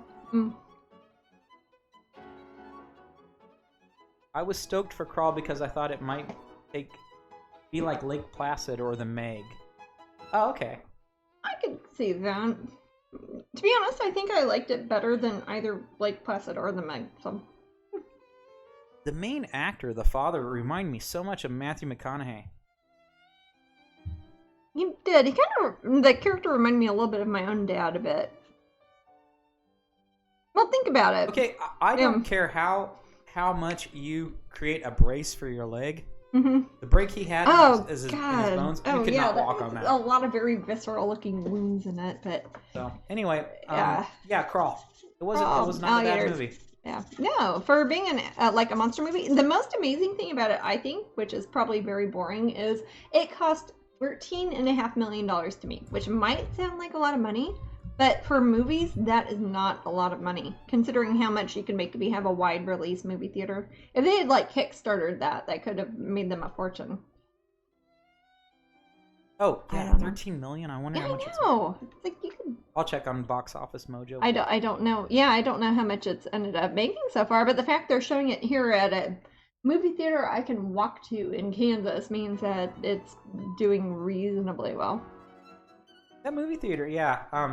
It's a good one. It is. It's also a very kind of diverse theater. Like at different times of the week, different times of the night, they switch over and they'll have like Bollywood theaters or like movies, and they'll do different languages, and they'll have kind of art house stuff that they throw in there. I know Matt's not a big Bollywood fan, but I like the Indian art films. I'm not a fan of the massive dancing. Too much and singing. dancing. I just think it. I don't know. I like to follow story. Yeah, 4 and I think hours that long kind of and a lot of story. dancing is yeah. Unless it's the thing I've liked a lot of the. I grew up in a Western culture. Movies. I guess that's what I know. I don't know. Look at American movies like in the 1940s or 50s. Yeah, there let's was put an it this awful way. lot When of I dancing. saw, what movie? Slumdog Millionaire? That was British. Yeah. Slumdog Millionaire. That was British, made by a guy from They still have a England. Bollywood ending where they all dance and sing, and I hated it. I hated that part. You like the movie though. I think I have problems with the biggest problem I have with the movie is you haven't read the book and you don't understand the jokes, not the jokes, but the premise of it being something that is set up by the gods and goddesses. It's more like Clash of the Titans. If you read the book, it's more like Clash of the Titans, and the gods are playing with them. So I didn't read the book. But Slumdog Millionaire, it shows that a bit. The questions he's asked are chronological. That's why it's gods playing chess. You know, you're missing the point. No, it's like the first question he's asked is when he's little, and the last question is very recent. He's supposed to be Fortune's son. I mean, he's somebody that Kali and everybody are playing with, and they do show fragments of the gods in between the things, and those are supposed to be indicating to people. I think it's just too subtle for a lot of people. Oh, yeah, I guess so. Good but music. Other than that, it was good. I mean, the bits in between were good. And the reason they have dancing at the end is because it is kind of a nod towards Bollywood sort of movies. It isn't because they really wanted to have dancing in it. Yeah, Chijoki Mom. So no musicals. I like musicals sometimes, often. I do. Disney has You like tons Disney of musicals, don't you? But Bollywood musicals not so much. Hamilton? I like their art films. Yeah. When I say art film, that's usually if you're in India and you say art film, they mean something that isn't the standard that people will call Bollywood movies. Or in India, at least, they'll call them masala movies, meaning like it's a mixture of everything. So it's going to be a drama, a love story, an action movie, a murder mystery, and also a musical. That's like 90% of Bollywood shows are like that, and they make more movies than any other country, I think. But if it's not a masala movie, I've been to India and I was once forced to dance. Yeah. They forced me to dance, so they did. It's part of their culture, and I appreciate it. To be fair, we were at in a rural kind of area where children were having like a school carnival in India, and half of us they lifted on their shoulders and pushed them up in the air. There's video of it somewhere on the internet, I think. Yeah. In the mosh pit, you know. So by mosh pit, we mean like middle grade Indian children and they were strong though. They could lift people. Yeah. eat right, man. I don't know if this is an Indian elephant or an African elephant. I think we talked about this last time. It's kind of an idealized, very cartoony, cutesy version of an elephant, so it's not really specific. But I am going to give the girl kind of more of a suntan skin tone than I would have, because elephants in the wild don't really live here so much. I'm putting green in her hair. Kansas, no. No. Although, you probably heard me, Eddie, when Kachina saw an elephant outside the window when we were going to St. Joe. And it was from the Kansas City Zoo. And it was funny because Amber used to lie, as you know. About bears? Yeah, but not only that, when we were very little, Kachina would be like, I see a horse out the window. And I'd be like, I see a cow. And there would be a horse or a cow because we lived in the Midwest. And Amber would be like, I see a giraffe and a rhinoceros. And we're like, okay, Amber, shut up now. And she was our youngest sister.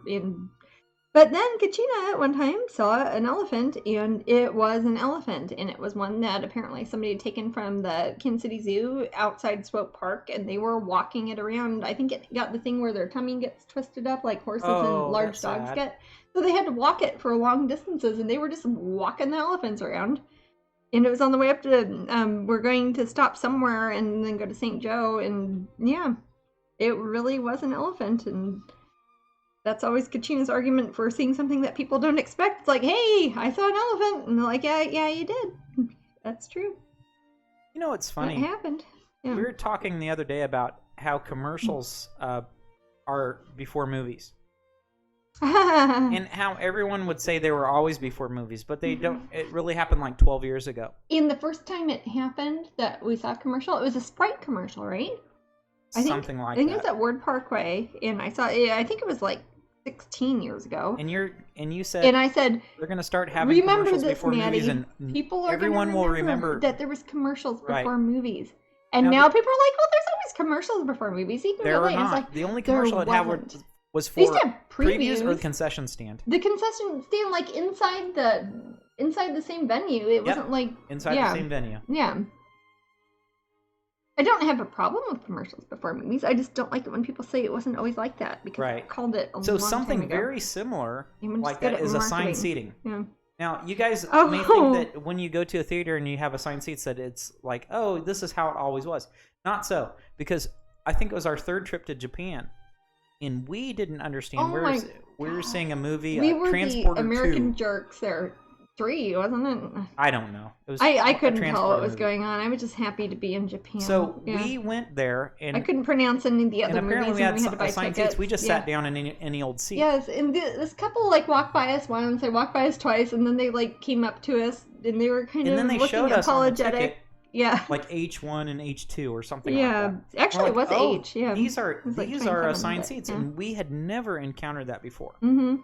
So now a lot of places have that. Yeah, now it's very, very common. Yeah. Eventually, people will not remember a time where they didn't have that. Yeah. Well, they don't do that here though. In Kansas, they do that in Florida. Not the theater we go, but the AMC no, in Florida and California, a lot of places in America, they have assigned seats at movies. They didn't used to though. Jajokey Mom says they love assigned seating for movies I like in it reclining too. seats. Well, yeah, of course. Yeah, I really like the direction that movies are going in, but I think a lot of it, like movie theaters rather, I think a lot of it is probably trying to compete with the idea of having a movie you can watch on your phone in your own house. You have a lot to compete with. So that is a lot to compete with. So if people are like, oh, well, I could watch this at home for free and sit in my chair and eat this and drink this and do whatever. And you can go on the internet and find it. Well, yeah, you can steal movies too. You can steal all sorts of stuff if you want to. Or you can go enjoy yourself at a movie theater. I've never gotten past the movie theater because it's still my favorite way to see a movie. Yeah. Again, though, you have worked at movie theaters and you grew up with your dad working at a drive-in and all that, so you have that kind of in your blood a bit. Kay Harmon says, the Cinemark I go to, you have to run for it, drop your stuff, then grab your snacks, but for $4.75 for a movie, it rocks. Cinemark is cheap as F. It is, like, if you go there in the afternoon, it's still like $4.25, isn't it? They also have veggie burgers. Yeah, and they have veggie burgers. They might get yeah. Beyond Burgers even.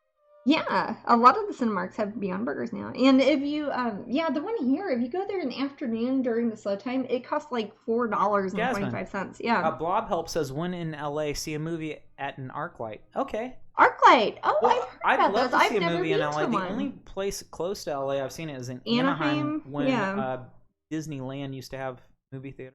They used to, yeah, like at downtown Disney, unless they've opened another one up and I missed it. And they got rid of their movie theater. It's like the things I love. Yeah, I know. Although love home comforts, but the movie theater is still one of my absolute favorite things to do. I will say, Shaylee, that the American movie theaters is a weird culture that I don't think was ever properly explored in the UK. The UK has like actual theater there.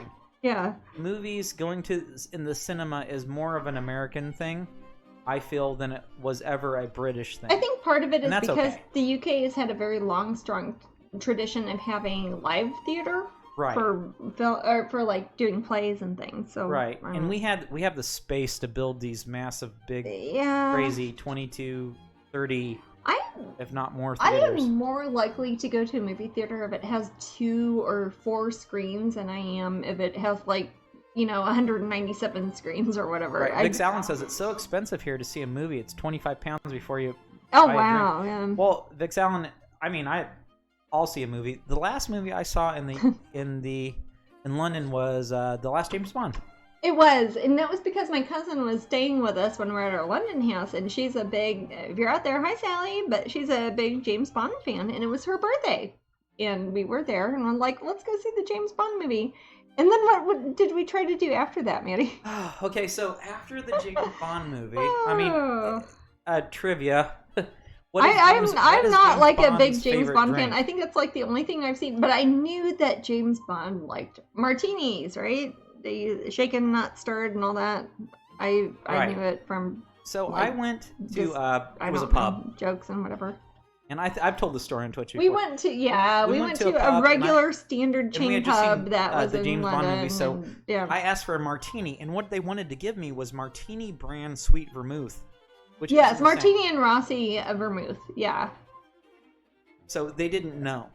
And that is, and to be fair, if you are at a pub in England, not a bar, but a pub, they don't really do on-demand cocktails all the time. But, That's true. Yeah. But the next day we went to a wonderful Indian restaurant back in India, and they made a fantastic martini for me. It's a French Indian restaurant, which is confusing but really good. It has a huge menu, like 48 pages long. So Kay Harmon says, I pay $20 a month at AMC and can see a movie 3 times a week, any format, totally worth it. Are they still doing that? If I ever catch up with my life, Kay Harmon, I'm going to do do that same thing. I agree. The only problem is it's not the weird. I know, that's what I mean. We're here a lot of the time. We're not by AMC. We're by here in $20 Kansas. a month, though. $20 a month that's well worth it. That's like paying for Netflix or something. Right. But here in Kansas, we're by Cinemark, so we kind of go. Even though AMC is out of Kansas City, isn't it? Or is it out of Wichita? It's somewhere here in the Midwest, isn't it? Gin or vodka martini. Blob. Gin, obviously. I prefer vodka. I don't. Amanda Rabbit says, where I live, my movie theater has one showtime once a night, and there's no signed seats, juniper plus olives, and a balcony. It's super old, I only do and it they show the same movie for a week straight. I go on Tuesdays for 2 for 1 night, and it's only $4.50 for 2 people entry. Large popcorn and drink is only $5. So that's awesome, man. That's a good deal. Well, that's like I was trying to say earlier about the Cinemark there. I think if you're there on a regular day, it's not like a special release day. I think it's like $4.25 or $4.75 to go to the movies, and I can walk there from my Kansas house here, so that's pretty good. Vix Allen says they went the day after Tintagel and found a lovely cheap place, but it definitely showed in the sound quality. I remember. Yeah. I forget which movie you went to see. I think they talked to us about that, didn't they? Yeah. I think they ran out. No, it wasn't Avengers. It was something. And you ran out, and then you came back, and you said, we saw that. And I think we talked to him about the waterfall. Jenny says, retro bars here in the UK will do a martini, but a pub will not know how to make one. No, a pub will not know that. It took me a while. Yeah, pubs are for beer and cider and stuff like that, and food, kind of. Blob Help says not the Bond way. I guess not. I would take gin. Yeah. Gin, but I don't care if it's shaken or stirred. Just give me my gin. It's like, where's my gin? Can you just give me a bottle of gin? I'll give you 40 pounds, you know. We do Meerkat movies. 2 for 1. Oh. Spider-Man was epic. Oh, is it? Yeah, that was one that you guys had talked about. That was one that was on our list. Definitely. Yeah. Jasmine has not seen the first one, nor is she as familiar with the current Marvel universe. I am not. I should be, so because I do work. I do a lot of work for Disney, so I should probably know that more Marvel stuff than I do. Kay Harmon says Cinemark is awesome. Every December I get my for the year refillable drink and popcorn bucket, $8 to refill. Oh my gosh, is that the big cups that people keep carrying around that look like a plastic like Quick Trip mug? I bet it is, because people have those there. We have the Cheetos popcorn. Get that? Huh? We got a Cheetos, and I liked it because it kept calling it a co-brand, and that's a word I use a lot that I think a lot of people don't know. I'm like, co-brand. Normal people shouldn't know that. They probably shouldn't, but you know what? They're doing that at like a sandwich restaurant, like a hamburger, not a hamburger restaurant, but a meat restaurant, like a fast food restaurant, and they call it a Cheetos co-brand. Do you know what I'm talking about? You saw a commercial for it when we were watching Gypsy Rose. It's weird that they did say that. Yeah, they did say that. It's pretty chilly.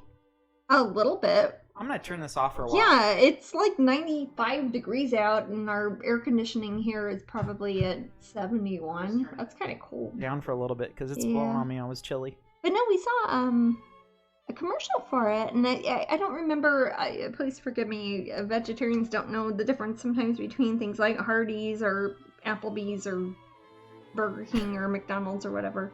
But one of them had a Cheetos thing, and I was like, oh, wow, that's funny. And they called it a Cheetos co-brand, whatever. And then they are doing that at the movie theater with the popcorn.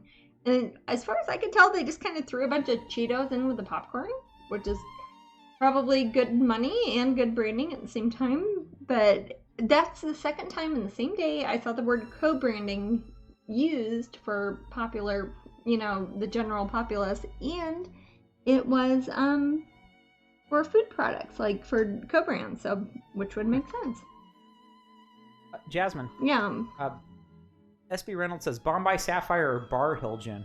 Bombay Sapphires. I can't really tell the difference. They all taste like Christmas trees to me, man. Jasmine eats Christmas trees every Christmas. Jenny says Vodafone. Yeah. I can get 2 tickets.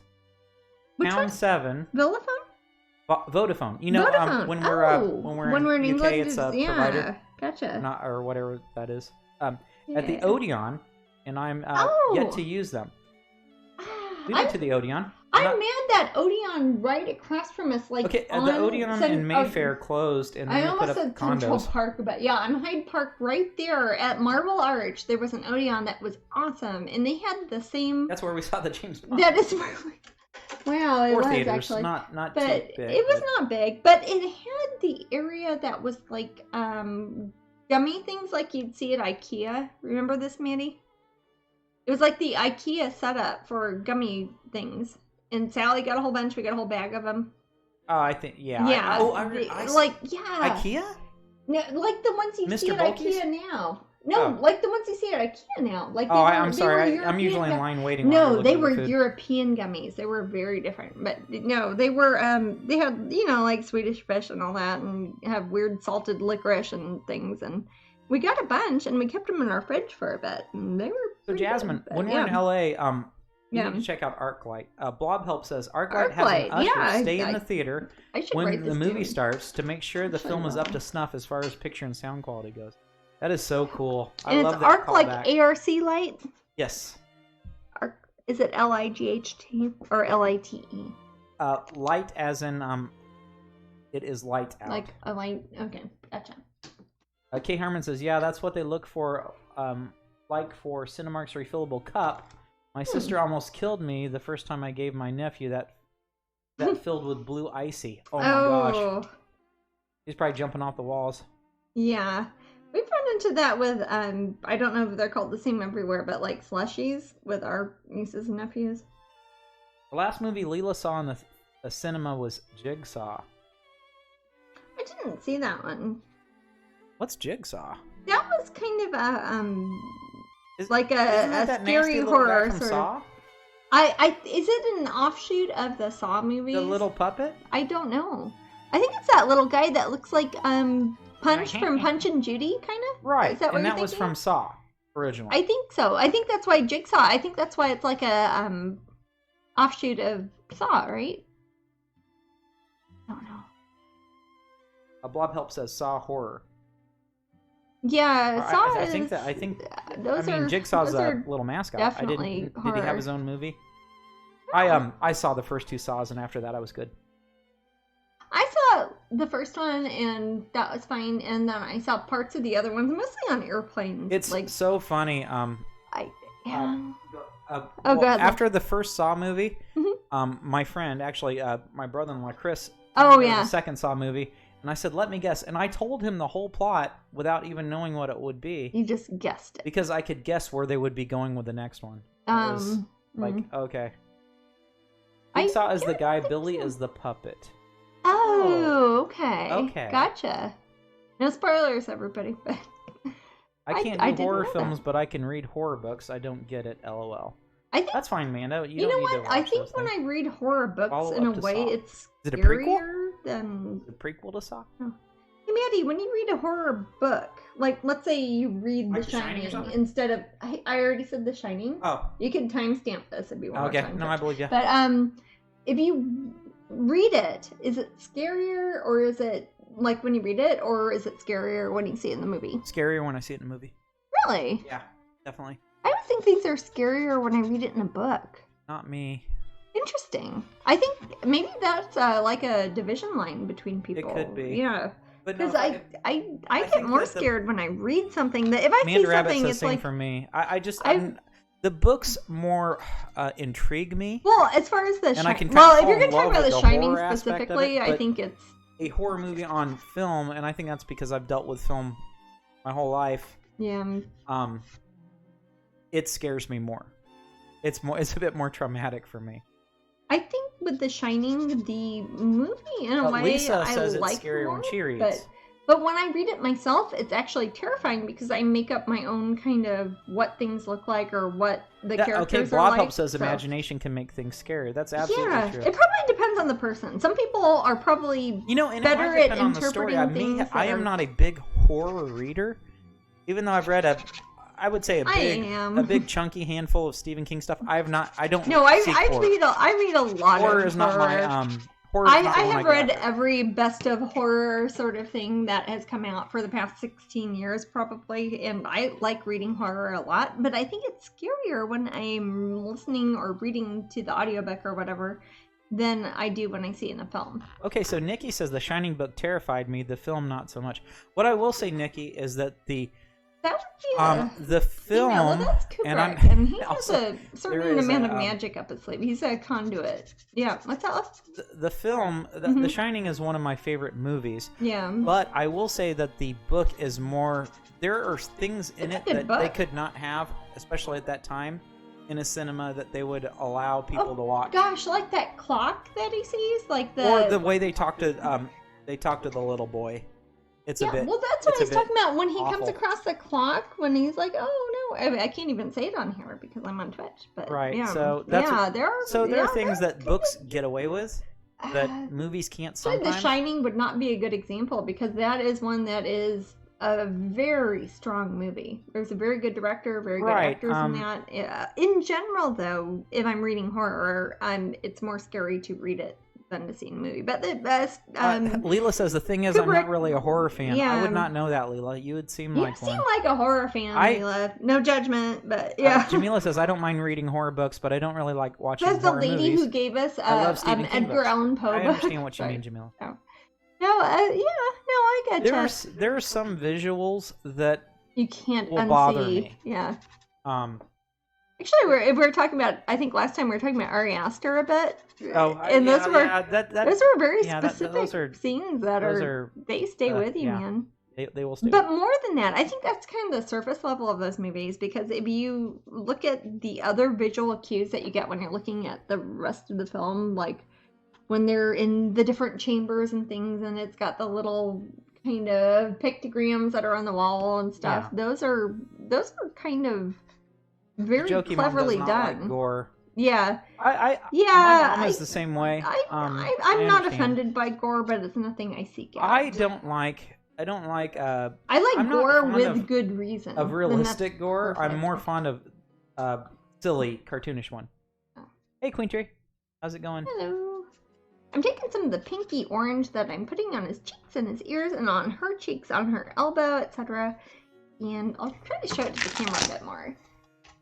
I'm trying to do kind of the nerdrum thing where you have cooler colors in the back and warmer colors in the front. So that's why sometimes my characters will have bits of pinky orange when they get closer to the camera, which is what people say now instead of the viewer, which is kind of weird, but that is part of the Instagram society that we live in. Jasmine. Yeah. Amanda Rabbit says, I can't control the mental visuals when I watch something. In my mind, it doesn't quite feel as real.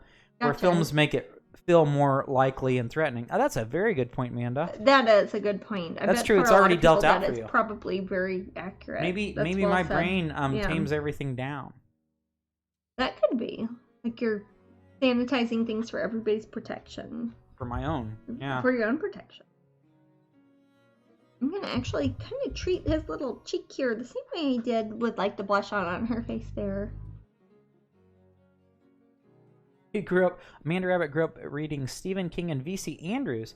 So for me, books are easy. V.C. Andrews, they're coming out with a series. V.C. Andrews died after the second book she wrote it. Right. After she shot her brother, I must say. But anyways, creepy. Yeah. It is creepy. It's a weird story. Look it up. I am not lying. Oh, okay. Blob Help says Poltergeist 3 scared the living daylights out of me. No blood or gore, really. It's a setting and the atmosphere. Yeah, that if I'm right, Blob Help, that was in a Manhattan high-rise building, and there's this one scene where they opened a door and everything was frozen. And for some reason that stays with me. Hey, that's a visceral That was really thing. weird. When people see scary am I correct stuff, there, Blob Help? Was that movie? When people see scary stuff as being cold, that's kind of like a throwback to the whole the devil is blue. It was things Chicago. From like the 800 times. Yeah, what's that? Blob Help says it was Chicago. I remember it was a big city. I have not seen but that. there was this where they opened a door and everything was frozen inside the walls, and that really bothered me. That's very Dante's Inferno. It like is. The blue is hell and all that. Right. Is that the one that has the weird train in it that H.R. Giger did that I was telling you about yesterday, I think, Mandy? Maybe. That is like the train that he had in his backyard. Pool, ice, and parking garage. Neat. Yeah. Queen Tree says, love this new painting. Oh, thank you. So far, so good. And Anna says, love watching you blend and layer the skin tones and blush. Oh, yeah.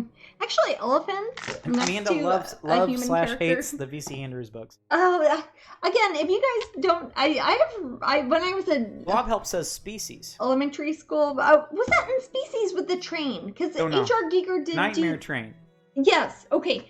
That was H.R. Giger did a lot of the concept art for that too. That might have been for Species or Species 2. I forget. The Natasha Kinski? Is that the one?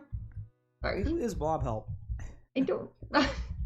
I think I have a lot in common with this person. Maybe so.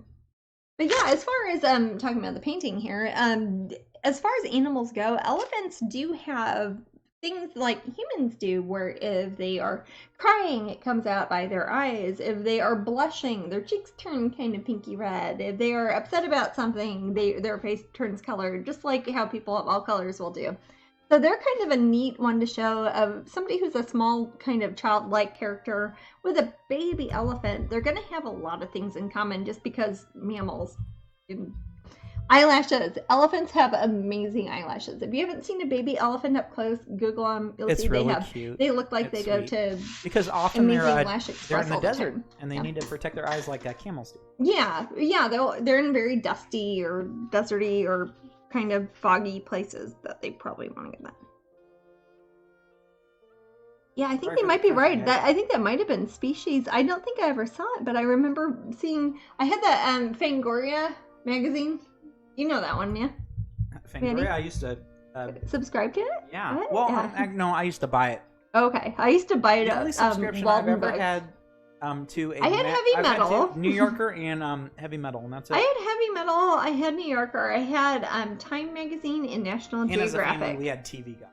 National Geographic I had when I was very little. Didn't H.R. Giger do the artwork on Alien? Absolutely. Yes, definitely. Uncredited That's how a lot of people but then know. They start to credit him He after. was credited, I think, in the first one, but not the next, 9 of them or whatever. Something I think like so. That. Yeah. Yeah, I think they retroactively added him on the first one. He'd have him doing silly things like riding on skis. Well, he has that one that's like they're not snowboarding down or skiing, is it? I forget. I think it is snow skiing. It's on the cover of actually one of his art of books. Aliens 1999. That was one of the last solo sort of art books that he put out himself. I would say that H.R. Giger. He is a huge influence on me. He has a weird, even when it's off a bit, he has a weird symmetry about his art. He does. That's hardly ever matched, and also he is stylistically a genius. Yeah. And I can hardly say that about anyone. People, yeah, he really is. And there are people I can see him like, oh, you must be an H.R. Giger fan, but you don't even want to say that to them because that's like turning into a whole different category. You know who else I would say that about? Him. We were talking about them the other day. Rubens.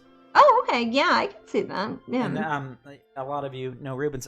It's just stylistically, you can start recognizing the Rubens, and I think it's stylistically sound. It's reached a level of perfection. It's like there's a level of perfection that you can't really even if he was doing the art or not. It's because he had a large workshop. Yeah. Unlike Jasmine, who has to paint every little stroke herself. Hey, Rubens I do all right. Yeah. Had a large workshop, and he taught people his style. That's why it can be replicated. But they worked for him, so he got the money from it. So it's not like people are ripping him off. I'm a Giger fan.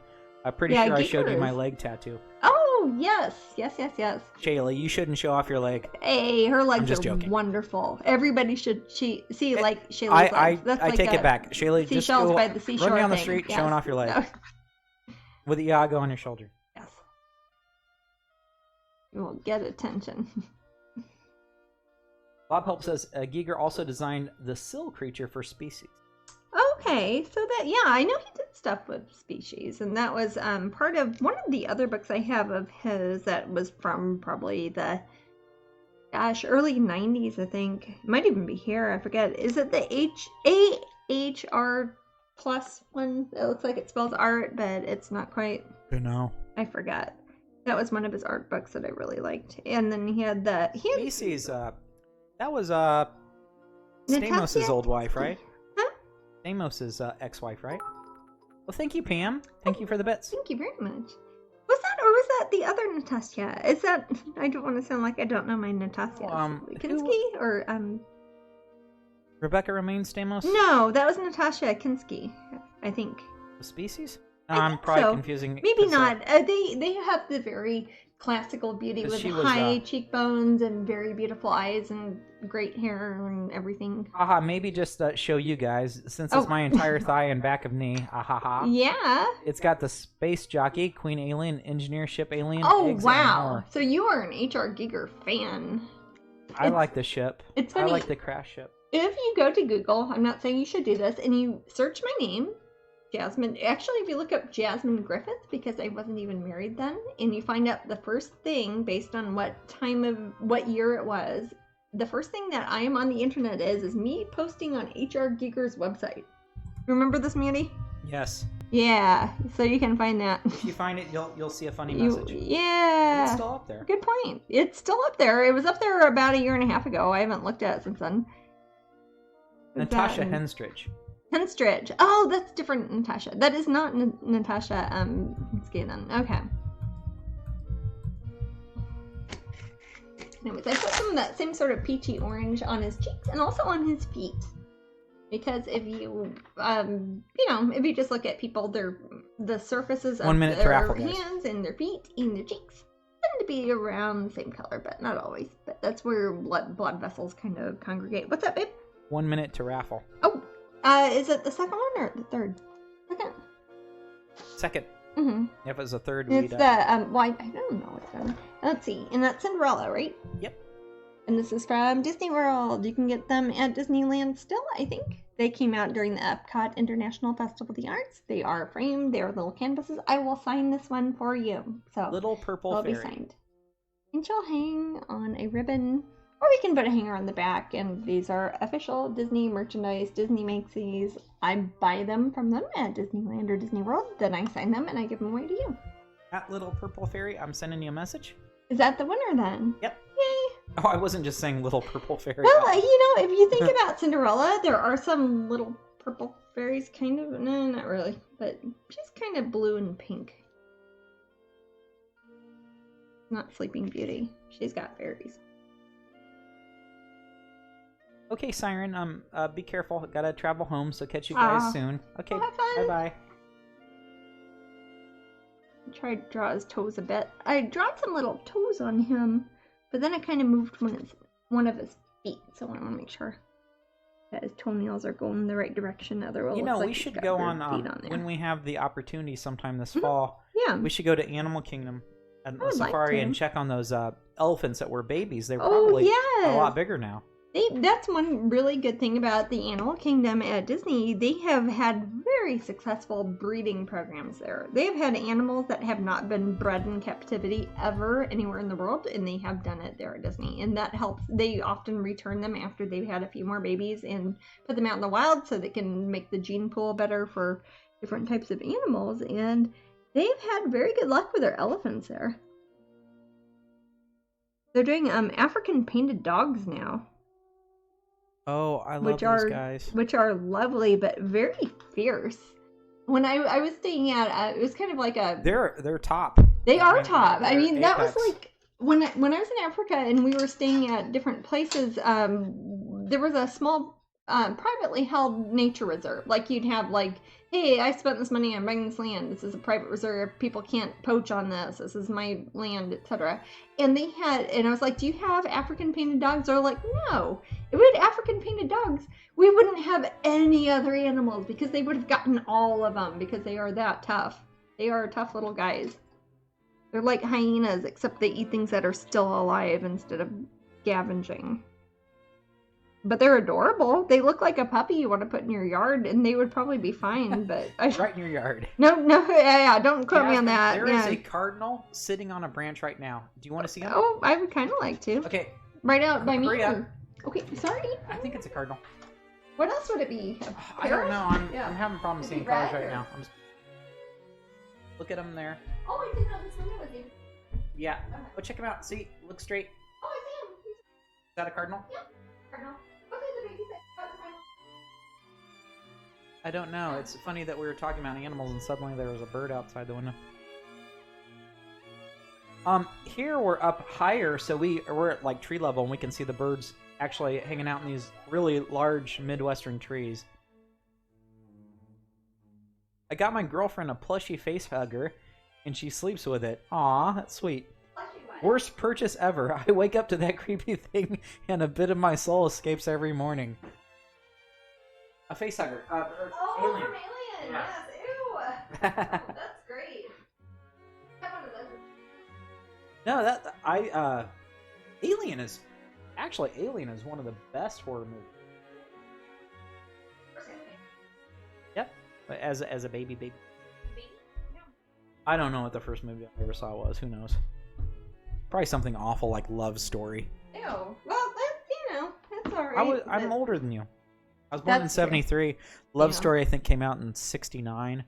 So who knows what I saw? Well, or a Bruce Lee. It was probably a Bruce Lee movie. You think? Sure. I leave my palette by Love. Oh, okay. Amanda, I love Alien too. Alien also. I like Alien. Aliens. You say Alien 2 is called Aliens, Matt. Oh. Okay. So I'm there with. I don't think a plush could scare me because I have Gamera. Yeah, we have the real life Gamera. If you guys didn't hear earlier, she had a little patch of sickness. Midweek, and she started getting better a day and a half ago, and then we think she's better now. She seems fine. Our poor little Gammy. She's been biting me, and she's sleeping right by me right now, guys. Aww. I'm on a couch now. I'm usually at an uncomfortable desk. But when I'm in Kansas City, I'm on a big L-shaped couch that Jasmine and I lounge on when we're able to watch ID Discovery. Yes, we watch ID Discovery. We only watch TV like for an hour a day. It's during dinner. For you Brits, it's like basically at 10 o'clock at night. That's crime channel. Sometimes we watch Oxygen, actually, when we're here in Kansas, because we have Oxygen channel here. I can't believe ID Discovery at the same time. Well. This is what happens when you don't know a lot of people. Yeah, well. Yeah, she is doing much better, Amanda. Oh, yeah, she's doing fine. The reason I'm we saying were worried that is about because her. she is like a face hugger. Mm-hmm. She and both Sunshine, they will come up to us like... I don't know how much, but she's about actually as much as I do, I think. Yeah. On our chest, and she will bite our nose. She stood on my chest, and I had a paw-shaped bruise but like on it the next day. She'll bite it. She'll Oh yeah, if you have a nose poking out, my nose barely pokes out, but she will bite it if it is she's there. a rescue cat that would not. I didn't rescue her. She would otherwise not be able to live in anyone's. Oh no, they were gonna put her down if right. she wasn't adopted. So it's like, well, I can't. We cannot get her to stop biting. I can't, and she just bites all the time. And no, we're not gonna bring in Caesar. What's his name? Not worth it. Yeah. I don't want to be on TV. No, I don't want to be on TV. YouTube's or Twitch is about as far as I go. I could not imagine being on any sort of. Oh, I know. People are like, you should go on House Hunters if you're looking for a studio in London. I'm like, no, I don't want to go to House Hunters if I do that. I mean, I watch House Hunters International. It's pretty great, but I don't want to be on it. Oh, me and Direct, I had no idea what Alien was, and it was my girlfriend's movie night choice. I went in unassuming. I didn't sleep for 3 days. It is genuine. It's a well-made movie. Yeah, Oh, if you don't mind me asking. But yeah, that was the first movie I ever saw. Because that seemed like it came out in 1979. But I could see, like, one of our nieces or nephews not... I bet they haven't seen it. Probably not. Although they came out with the one that night, was Leela. the... Thanks for staying up with us. We know you always stay up late. You have a good weekend. Honestly, you Brit folks, I give you a hug because you stay up later than I would. Yeah, especially when we're here in a different time zone. That's another hour off even then. Actually, we do it at the same time, sweetie. Oh, that's true. Yeah, we try to keep it simple. Yeah, there you go. I wouldn't be able to keep track of us if I was just a fan I'm amazed on Facebook people even show up, really. But no, that was the first movie I ever saw was Alien. I was 4 months old. My parents took me to the drive-ins, and we went to go see Alien in 1979. That shows how old I am. Vix Allen says, never seen Alien or Predator. Well, they're two very different movies. Yeah, I think they probably lump them together because now they made Alien versus Predator. Predator is I'm not a Predator for me fan. because I'm a huge Arnold Schwarzenegger fan. Matt is a huge Arnold Schwarzenegger fan. But they're very different movies. No, I'm not. Alien is psychologically like and there's action in it, but Predator is basically all action. I'm not a Predator fan. I know Matt liked them, but they're okay. The first one's better than the other ones. So I saw that Alien versus like the newest one. I saw like the first 10 minutes of it on the airplane. The new. It was when we're coming from Vietnam. I stopped watching it as well. No, I saw it from Vietnam, and it was like half. It was like Vietnamese with Chinese subtitles, and I didn't know what the heck was going on. Yes, when I watched Alien, I was more concerned about the cat being saved than the people. Yeah, yes. I could see that. Yeah. And actually, you will have that same feeling if you see Crawl with a doggy. Oh yes. P.S. The doggy's fine. Oh, well, that's a spoiler. That's not a spoiler. They did not hurt him. I so wish proud somebody of the would movie. have told me writers that doesn't kill doggy. The beautiful sugar dog, which is his name. His name is Sugar in that. And he was adorable. Tigger, we don't know when the next Twitch broadcast will be. We'll just be. It will be in August at some point. Sometime in August. It's going to be a while. Sorry. We're in different places, so we're kind of like converging in California for part of the time. I am but then sorry. I think I'm coming back to Florida, and Matt's going back to Kansas City. Or I have to go to Kansas City because I have some. Florida. Believe it or not, or Florida. City. Yeah. Because I have, believe it or not, some. You do not want to see our Southwest Airlines home improvement to do. Oh my god. So it's I don't know why we decided to do that in the midst of this madness. No, I've never tied myself down to living in any specific country or state or city. I have a figure of Ripley in her escape suit and a tiny Jonesy the cat too. That's darling. Jonesy is like my favorite character after Ripley. I like that cute little girl in the second one. Oh, what's her name? Not Chameleon. Salamander? What's her name? Something like that. Is her name? Something like Chameleon or Sail. It's probably it's not. It's funny because in my head, when I'm thinking of it, I keep thinking about the Mad Magazine parody of it. Newt. Oh, Newt. Okay, yes. That's almost a salamander. Come on, a newt is the Mad Magazine parody of and I'm a huge Mad Magazine I am not, so fan. I'm more of a heavy metal fan. It was hilarious. Yeah, I've got I grew up with Mad Magazine. Do they even have that in Britain? I don't. They have something like it that actually they had one that was some of the same artists and writers, but they would repurpose it and repackage it and make it a UK version. I think I could be wrong. It's like Weird Tales or Fantastic Stories or something. I agree with Blob Help here. I think Aliens is just as good as the original Alien. One is horror, the other is action. Yeah, yes, the character, definitely. The character Ripley, I would see that. Says no more, and in the second movie, Aliens, she becomes an action hero, and she does it well. You know, that was actually probably sadly. That was kind of proto-feminist in a way. It was, wasn't it? Because you didn't have a lot of female action heroes now. You have a lot more now. Yeah, you do. That's probably why I like Sigourney Weaver, and I liked Linda Hamilton, obviously. I was so happy when Terminator. she was in Ghostbusters. Yeah. I like that they made her a musician in it. I thought that was cool. No, but, and then, Linda Hamilton would be. Oh, actually, I saw the preview. We saw a preview for a new Terminator. That's the preview that we saw. We didn't see the preview for Crawl, but we saw that during Crawl. What were we wondering? Now, if you guys remember back in, gosh, was it the late '90s, where Linda Hamilton and producer James Cameron got divorced. No, and it was like the most expensive divorce ever. I think they still hold the record for that. Now she's starring in one of his movies. Maybe what up with that? Did they get back? Not get back together? Did they reconcile in some regard? If you really know about their settlement, night, Nigel. Oh, good night, Nigel. If you win, I think he owed her. We'll let you know if you win, I guess. I think he owed her like $240 million or something crazy like that. So maybe they've agreed to, I don't know, kind of come up with a different sort of way to pay for the alimony. Money talks. Yeah. Shirley says, I don't know if you guys know, but Sigourney Weaver is one of the voices in the new Netflix series of The Dark Crystal. I did not know that. Everybody is in that, man. Met a bunch of people that were involved in the making of The Dark Crystal. Yes, oh my goodness. Whether you know it or not, just because you went to Glastonbury. Shazzy Latifah's in there.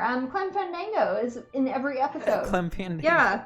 He's in the new Star Trek, too, so he's doing good, when you were in Glastonbury, you probably met... If you're talking about... Shaylee knows Toes. You probably saw Brian Pratt and not realized it, Shaylee. Yeah. And then our friend Amy, she did a lot of stuff. Oh, yeah. For the Dark For Crystal. the actual puppeteering Yeah, and we were talking to her... we're talking to her recently. Yeah. When we were in... 5 weeks ago, when... was it Tintagel? In Tintagel, yeah. I totally forgot that was him in Star Trek. Yep. I haven't seen those Star Treks because I don't have that subscription. What is it? Not NBC or ABC or one of those letter Night, Ange. things. Good night, Ange. It's the opposite of hello, Ange. Sorry. The hashtag. What? Hello, Ange. It's a hashtag from Bob's Burgers. Neander Rabbit said that's on my watch list. Is The Dark Crystal on Netflix good? I know the original movie, but I have not seen the show yet, so I'd like to see it. I also have not seen Good Omens, and a lot of people have asked me about that, and I haven't yet, but I would like to. Star Trek on CBS. Yeah. On CBS. Oh, CBS, not NBC. I'm sorry. And that's one that you have to have apps and subscriptions to watch shows now. You have to weird. I don't know if it's a subscription, but it's like an app you have to get or something. I have a subscription to YouTube, whatever, Red or something, just because of Cobra Kai. I don't watch anything else on there, but I watch Cobra Kai. So I just have the subscription so I can watch Ralph Macchio. Glad we have that. Okay. You know, kind of weird. Dark Crystal comes out in August on Netflix, I think. Oh, is the new one not out yet? Okay. So people are seeing the actual. I was wondering. The first I thought time I would they've be seen all Dark. in it. Yeah. Okay, I didn't know it was out yet, but I didn't know if it was that's different one I people wouldn't from want to watch England or on my own, Jasmine. What's that, babe? I'd wait for you to watch that one. Oh. Oh darn! I saw a trailer advertisement and thought it was already out. I thought it might be different. Excellent. I thought it might be different then I can enjoy it after Dragon Con. America, because they have different times that. Are they having people from Dark Crystal at Dragon Con? I can enjoy things before Dragon Con. There you go. Yeah. That's how it works. Really, I can't explore them fully. I don't know. It's. Yeah, I don't see myself having an hour to look at television before. The most we'll have is we have to treat. We're treating our niece to and we planned this forever. Yeah. We didn't know it would be so busy but we're no, to London and my Paris. niece, when she was like 7 years old, and she's 13 now, I was like, when you become a teenager, I will take you to Paris, and some sort of, drunken promise, as one does, and it's like, okay, I've got to do it now. She's 13, we're going to take her to Paris, so we're doing that. I will not, fall back on my word. I love Paris. Yeah, and also that's Matt's favorite city, and it's Paris my favorite is city awesome. in the world, Paris. although Paris I will is say awesome. that one thing that I like Paris. I wish was I like better about London it. better, Although but... they continuously get better. I wish they had more vegetarian. Are you talking about the 15 vegan restaurants that have opened in Central Paris in the past month and a half? Because we have not been to those. That's good to hear. Okay, yeah. The only thing that I want them to have, though, is something like a semblance of French cuisine. They usually do. That would be nice. They have I don't get to eat a lot of French food because it's so bizarrely meaty.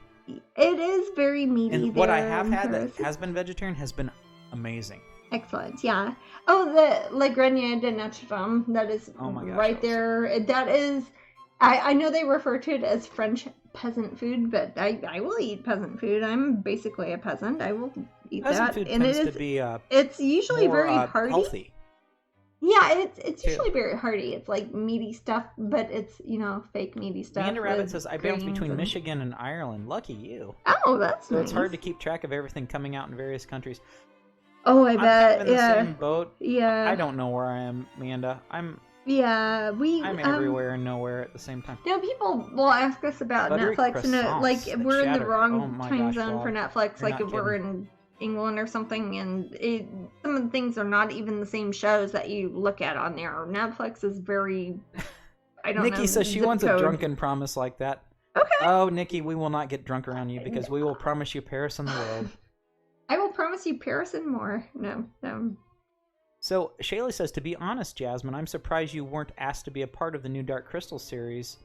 We'll you need to talk to the people who did. Well, they already had the Frauds, Shaylee. Yeah, those are the Frauds. They did the original. They do in their son everything, Toby, and they are far more talented than I am. Labyrinth. So yeah, he's on the Dark Crystal. Actually, all those people in that family are so talented. Froud. Yeah, I would never presume on that, but yeah, and I think stylistically, you're a different world.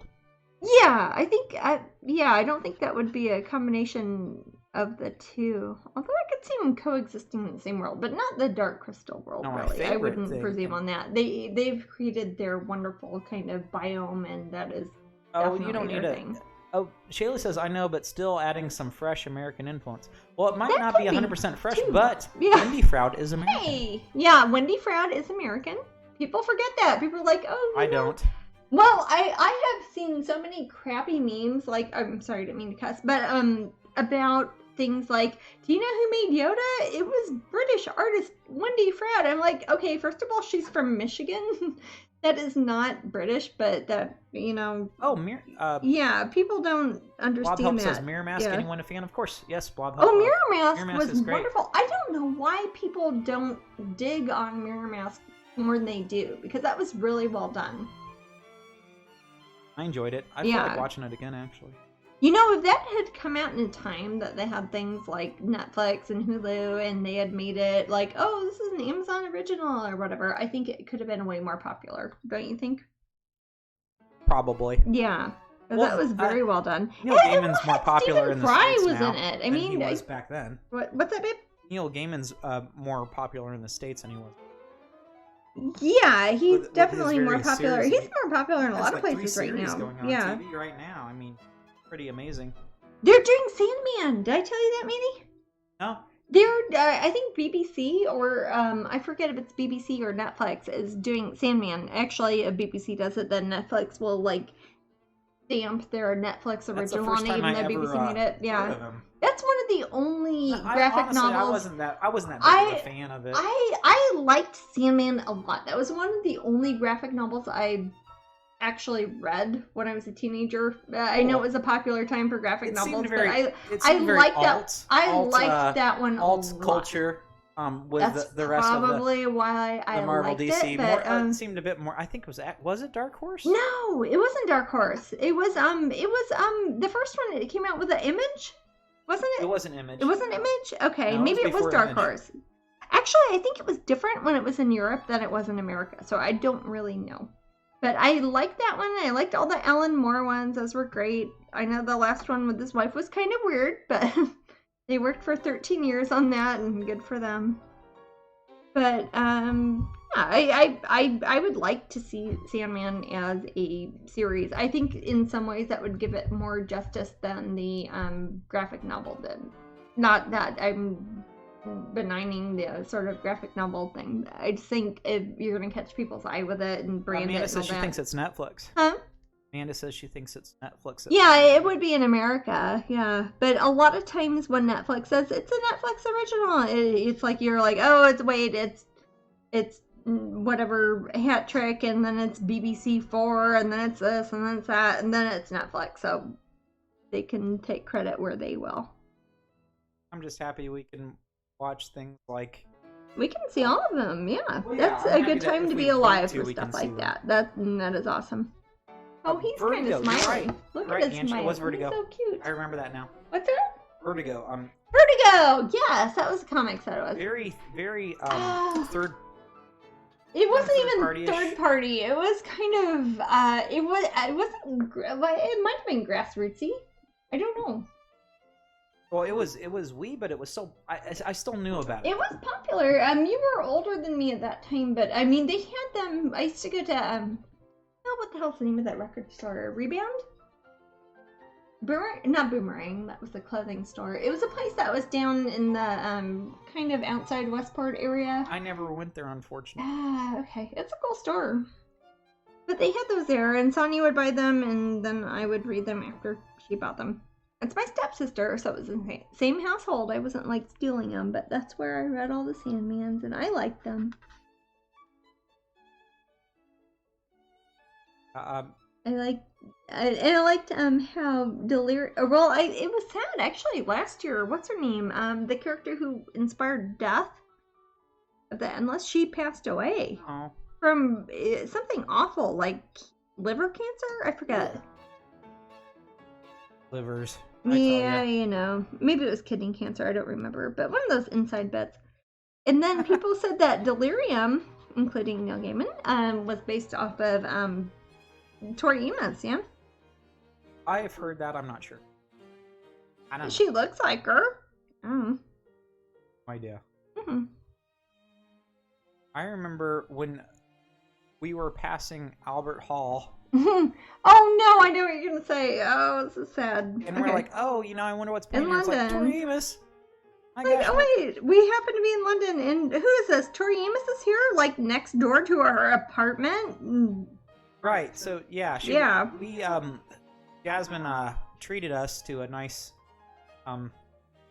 treat, and I swear that was Tori Amos staying in the one next. Oh, it was. Yes, but yes. I didn't see her. I knew who was there based on a few other. Just the crowd that came whatever in and sort of like the stuff. talkings and ramblings. You know what's funny? It's like 2 months before that. That's where Annie Lennox was staying, and that's when it caught on fire. Well, the next time we went past Albert Hall, say, hey, I wonder who's playing here. Remember who it was? The Cure. The Cure. Yeah, I do remember. I don't forget things though. Yeah. And then I was invited to go, but I couldn't make it to when they played the Tim Burton. They played all the songs from Nightmare Before Christmas. They did that at Royal Albert Hall, and Tim Burton goes there, and Danny Elfman goes there, and they do like a thing where both of them kind of, you know, orchestrate whatever, and then it's like the London Symphony Orchestra, and that is pretty cool. Vix Allen loves the Royal Albert Hall. Yeah, well, why wouldn't you? It's gorgeous. It's the thing I think of when people talk about great friezes, part of the city. like partial kind of sculpted murals, like friezes, F-R-I-E-Z-E friezes. That's what I think of. You know what I mean, Matt? Yeah. It's amazing, and it's so domey. It does. It's so circular. It's very domey. I love it. It doesn't really. I would say it fits in, but it doesn't really fit in with the buildings around it, which makes it extra special. It depends what you mean. If you're talking about that whole area, some people refer to it as the Albertopolis meaning it's like all Prince Albert all the time, and it Prince Albert all the time. It is. Well, they have the Albert Memorial, which is amazing. It's that black onyx and solid gold memorial that is like 280 feet tall. Well, he was very and much loved. He was, yeah. And he died for his time. He did. He was. I have not seen the Victoria documentary / docudrama that's out now on PBS, but people like that, and I assume he's in it. So he liked his wife a lot, and he had a lot of children. That's what happens if you like your wife a lot, but except for us. But yeah. I don't. We have no, we got cats. That's enough. Yeah. I wonder how Jasmine paints so much. I paint a lot. Our horrible children. These are my terrible children. You're watching them being born. They're half right Matt, now. half Jasmine. Yeah, that's it. But so they're very self-loathing. I'm sorry. They're very self-loathing, and yeah, I was gonna say you're slap happy, honey. Okay. I'm just. I know, baby. I have like a. Oh, okay. I'm sorry. Do you want more minutes before our broadcast ends, love? Oh, you're fine? Okay. Just checking. I'm taking some of that green yellow outline and trying to make the front part of his chest. It's starting to look like a butterball turkey or something, but that is kind of him looking plump and lovely-some, and he's going to be a cute little thingy that kind of matches her. And when I have the green on the outside of that, and I put the... did I shut off the frame? I've got it right next to me. It'll take me 1 second. I don't even have to do that.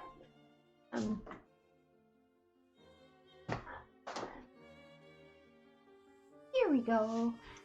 This is the frame it's kind of going in. So it has kind of a leaf theme and kind of like a bronzy sort of gold brassy theme to it. And that will look so cute once I put the flowers and the leaves in it. And I think they will be happy in them. If not, you can pick your own frame. Go for it.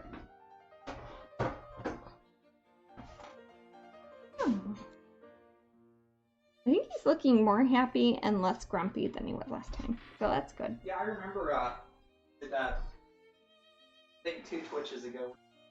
He was looking a little bit grumpy. Yeah, I think he fleshed him out amazingly. He doesn't look grumpy anymore. Well, that's part of the sketching I do. Like, you wouldn't have even known he had a back ear back then. That's part of when I am doing the line art for it, that it looks different than the 3-dimensional sort of finished version. My friend who had kids with cats utilized screen doors on the baby's room to keep them out when she wasn't watching. That's smart. I don't know what you guys were talking about. Screen doors? Hey. Yeah, no, that's a good way to keep them out, man. Is Gamer there? Yeah, she's been by me a lot. Does she want to make a television appearance? Fine. Oh, I haven't been bit up for like a day and a half. Yeah. No, she is fine now, as far as I can tell. Yeah, I'll grab her.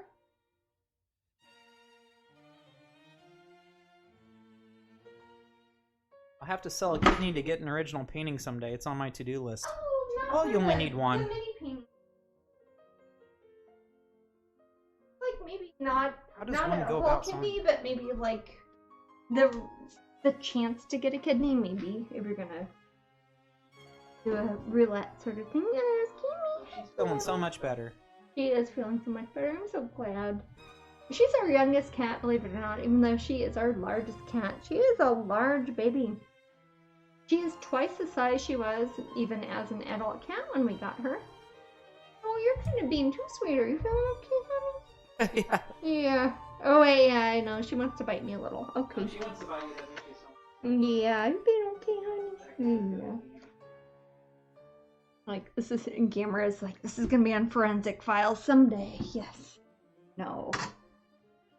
No, Gammy. Why say that? That's so rude. I mean, we're trying to have a nice time.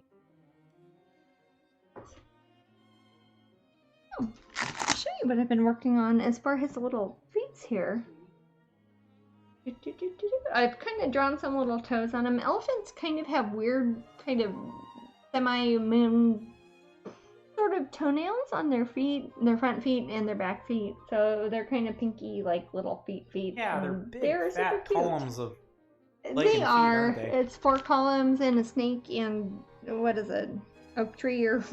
Oh yeah. There was the snake, is it from Nigeria? It's a snake and 4 tree trunks and a bunch of pancakes or something. I forget. What is an elephant even? Yeah. Sorry, all these blind men see it, or they feel around an elephant. Or something like that. I don't know. Why didn't one of them smart enough to know it's a damn elephant? Come on.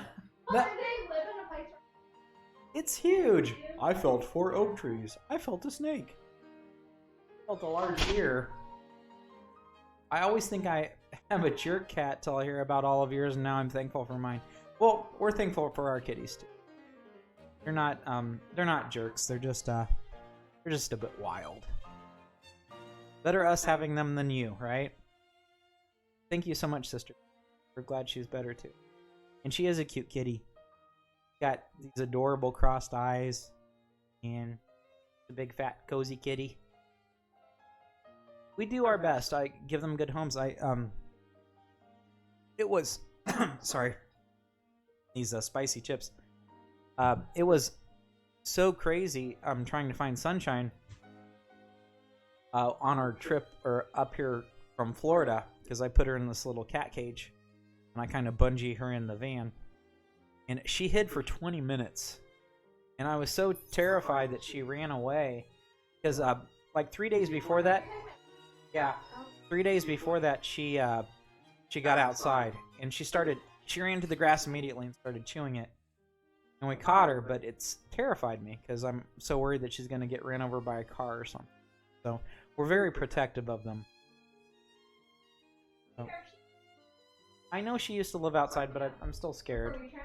I don't know what I'd do without her. Oh, yeah. Like a half hour. Yep. Shoot. Okay. But they like this studio, don't they? The kitties? Yeah. They love it here. Yeah, they become acclimated in about 5 seconds. I also let them loose in the hotel room. But I spray I usually have like 2 days to drive up here. I usually spray Feliway or Feliway or however you pronounce it. Feliway. So they don't pee on everything. On any of the fabric. Even though they're girl kitties, they've never done that at a hotel. At a hotel? Nope, they haven't. Kitten BZ says they're the same way with their kitties. Aww. Jokey Mom says, out of my 5, I only have 1 cat who wants to go outside. Once it gets out, he freaks out and walks like a crazy cat. Aww. Yeah, they're like, where am I? They act like they're on an alien planet suddenly. Well, our kitties, that part of Florida where we are right across from like different retaining water lake sort of things, we don't want them to get bothered by alligators or anything. Yeah. There are a lot of wild animals that live in Florida that you don't want. We're right along a bunch of conservation areas, so we don't want our kitties getting attacked by the 8 billion raccoons that live in our yard, or Amanda Rabbit says, I totally understand. I have always had indoor/outdoor kitties, but thankfully I live in the country. There's very little traffic. It's different when that would be different because we live on the main drag. And I just have to worry about the coyotes. Yeah. So I bring them in at night. Oh yeah. Yeah, coyotes. Things like, well, obviously alligators in Florida. Not to talk about crawl again, but yeah, it is a thing. Although as far as I know, if you do Google YouTube cats and alligators, it's usually like cats beating the heck out of the alligators, isn't it? I've seen several videos where the cats just whap the alligators. The alligators are like, I don't want any part of this. Right on their heads, and these alligators are like 20 feet long, and they don't know what's going on. Jamila says, of course, she is your fur baby. Yeah. I'm very protected over my cat Tiger, whom we've had since we found him in the middle of an alley when he was a kitten in 2002. Oh, that's when you find them in their kitten, it's the 17 best. 17 years ago? Wow. That's an old kitty. Yeah, I was going to say, that's like... Yay, go Tiger. I hope you live forever. Yeah, so far so Lately, good. the coyotes have moved out and have been replaced by a family of foxes, so I worry less. Oh, well, foxes get along with cats better than they don't get along with coyotes do, but Jasmine's father has a chicken farm where he collects eggs. Well, he's a subsistence farmer. He doesn't like sell them like to chicken places. No, he just kind of has a farm. It's like a hobby thing. Yeah, it's like they eat the food that they grow there, sort of thing. Everything tries to eat the chickens. Everything. Snapping turtles. Owls. Turtles come into his yard and try to eat the chickens. I did not know that snapping turtles would do that. You would not think that you would have to worry about turtles eating your chickens, but apparently it's a thing. And owls eat the chickens. Snakes eat the chickens. Everything eats chickens. Basically have a little. They must taste like chicken or something. I don't know. I just. So lovely that you travel with your kitties. Yeah, it's also. Its nickname is Uncle Matt's Traveling Cat Show. Yeah. I'm the Uncle Matt. Well, usually we're... Shayla says, turtles, what the hell? Yes. Yeah, well, snapping turtles. If you don't know snapping turtles, you don't know turtles. Like an alligator snapping turtle. Oh, they are not like sea turtles. They're not like box tortoises. They are kind of an alligator and kind of a turtle. King Koopa. Yeah, they are like King Koopa. If you Google alligator snapping turtle, you will see what they are like, and you don't want them anywhere near you or your extremities. A finger off. They can live to be 350 years old, allegedly, which is kind of insane. But yeah, some people say they're effectively immortal because they don't die unless something happens to them. I shouldn't laugh so hard. I was raised on a farm, and we have eagles, so I hear you. Oh yeah. Oh gosh. Chicken hawks, obviously. Yeah. No, snapping turtles are mean, says Bob Help. Yeah, snapping turtles they're very bitey. They're kind of like Gamera. It's like Bob if you put something in front of their face. You live in the LA area, right? In California. We were at Disneyland, and we saw the cutest little tiny baby turtles at Disneyland. You think it was cute until that's not the bitey one, was it? It was. Yeah. Was it the one that took a bite out of a fish? So this turtle was tiny. He was such a baby turtle. He was in a little minnowy type of fish. Yeah, it looked like a minnow. Yeah. The turtle just took a chunk out of him. It took like a triangle pie slice, like it was a Nintendo game or something. He just like bit a triangle out of the fish. And then the fish kind of went away and it probably passed away, the poor little fish. I hope so. So turtles either that or he's awesome. We forget that turtles are kind of masters of their own domain. They've been around for 220 bullfrogs million as years. well. Yeah, well, bullfrogs haven't been that old, but they've been around a long time. They are incredible predators. Yeah. Like, oh, humans, you think you're the master predator? It's like, no, sorry, it's turtles and sharks and frogs. Shaylee says, I used to care for turtles at the aquarium, and they didn't say anything about fancying a kitty for dinner. See? Yeah, that's what they tell you, but you have to listen to them. Yeah. Amanda says, I rescue painter turtles here. Snapping turtles I avoid like the plague. You should. They can take a finger.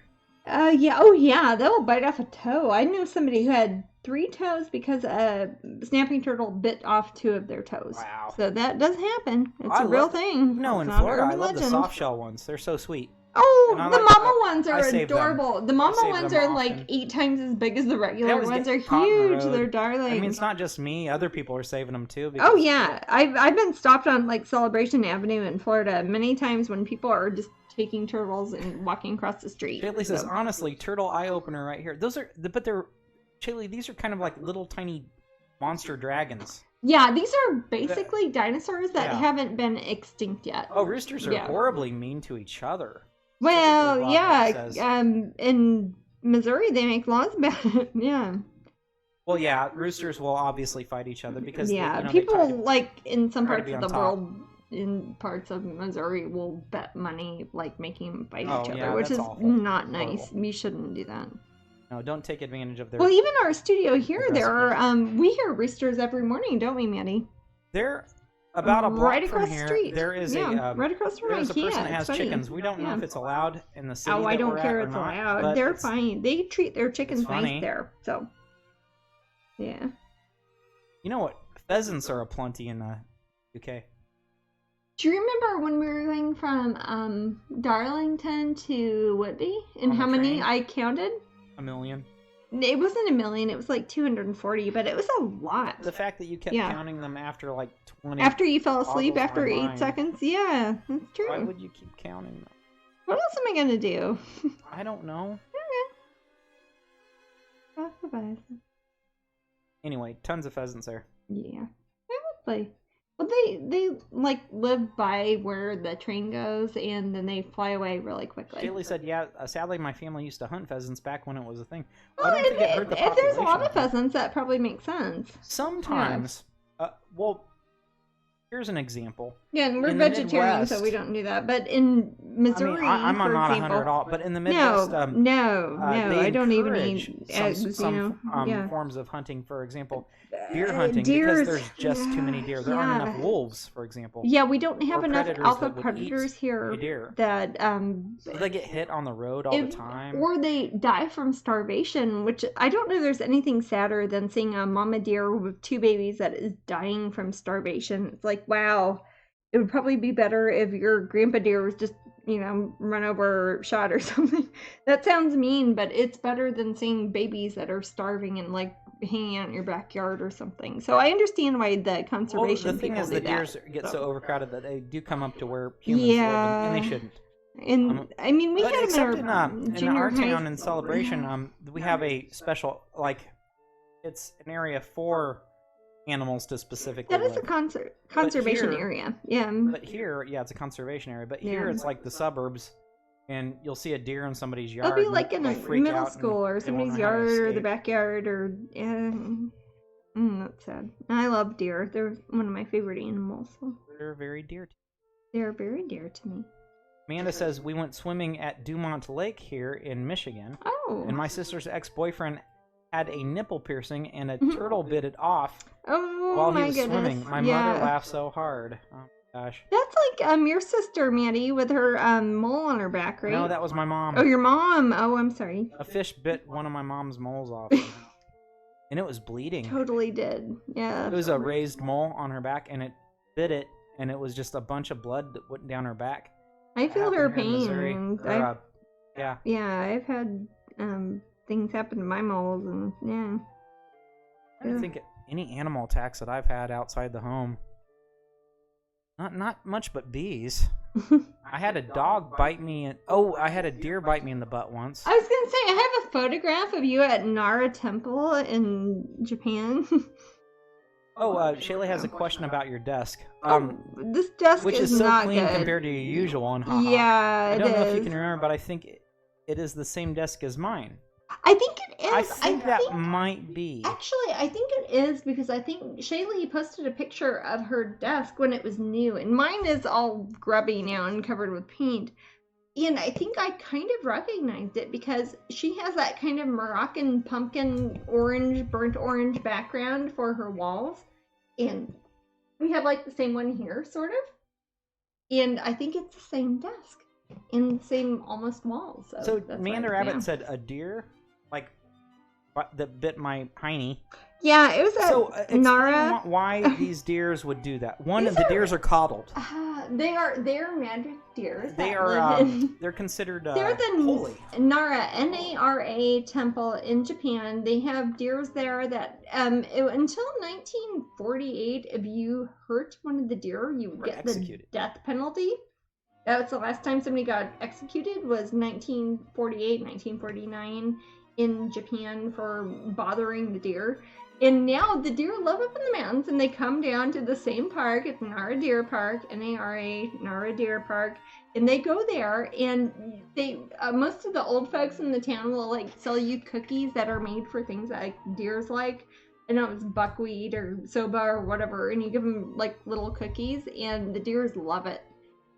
But you can't bother them or hurt them or make them walk in the other direction. So if you see 15, 20 deer coming towards you and you're, just trying to go about your day and they all just want num-nums all the time, it's kind of Yeah, those cookies scary. Must be really I think they're developed specifically to be food that deer like. There is a raffle, Pharaoh. Jasmine, when did you have the last raffle? Oh, yeah. Are we close to the last raffle already? 15 minutes. Okay. Oh, it's the one with the... okay. Pin set. New pin set. Yeah, I know. Everyone picked this up. They weren't searching for snacks in my pocket. They may have thought I don't know. I have a picture, and it looked like they were looking on your backside. And they knew I had them in my hand. And to get my attention, they bit me. They say, hey, I'm over here. And what's funny is when you come back from Asia to the United States, they're like, did you come in contact with any sort of, like, livestock animals? Did you pet any of them? Did they bite you? And you're like, guys. Nope. Otherwise, they make you go, like, in a weird little room for 3 hours and you miss your flight and just don't. Unless they actually bit you on the bum, Maddie. Well, they bit Amber on the stomach. Yeah, my sister Amber. Little deer teeth on her. There was like bleeding. On her stomach. Yeah, that was. Well, it was a blood blister. Yeah, it was a blood blister. It was not pleasant, but. Yeah, I remember they just bit her right in the and this is my own one. That's why it says AP, because I have one, and this is mine, and I hope that whoever wants us would like it more than I would, even though I love it because it's my own babies. But somebody will get it, and this is the one that I actually scanned in for the website and put on the Patreon and everything. Like, hey, here's the four. It's extra special. This is the one. It's probably well handled. Probably has a lot of fingerprints on it, but we'll put it in a plastic bag and everything. And they're good. They're all whatever. Collect them all. Oh my god. Yeah. Sorry. I did not mean Good luck. If I hadn't seen I don't know, Pokemon as a child, I probably would have not written there. Okay. But yeah, these ones are here and they're in my hand and you can have mine. And we're gonna give it away. That's cool. I think. Or something. It is cool. Yeah. But in the meantime, I'm working on ACEO cards, and I will be popping these up in the next day or two before I head out to London/Paris. And we always start these at a penny, and I only make one for each little mini painting I do.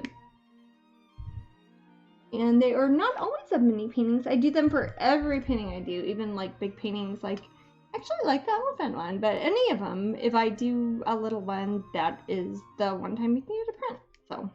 It's kind of fun.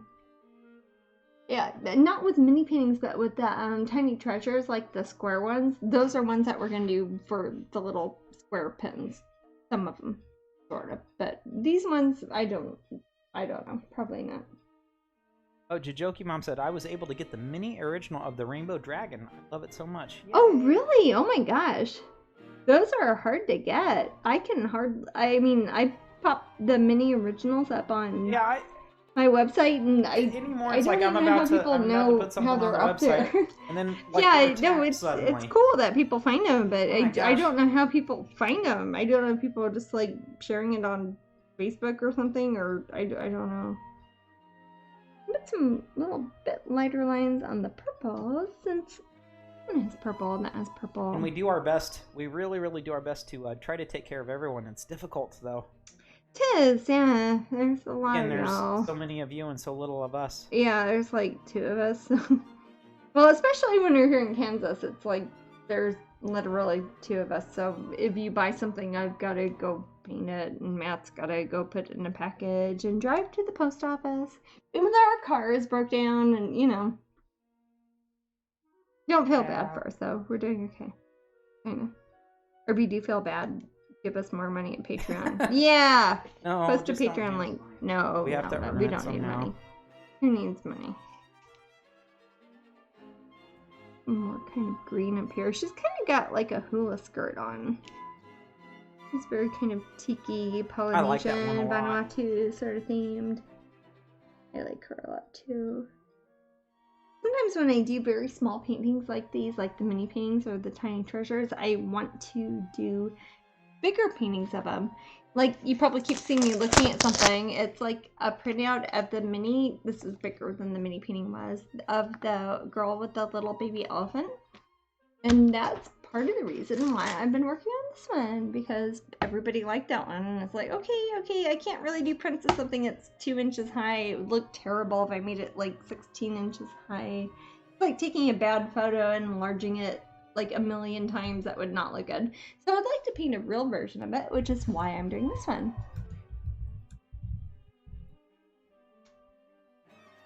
But that's sort of the point in doing things like studies. A study is when you're doing like a sketch or a sort of color rough or something when you're I've looking always at it. been fond of studies.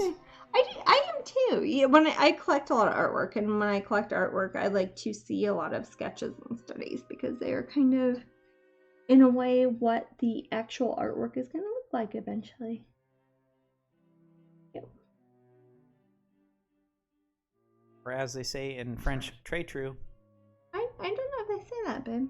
No, they probably don't. I hope not, yeah. I think so.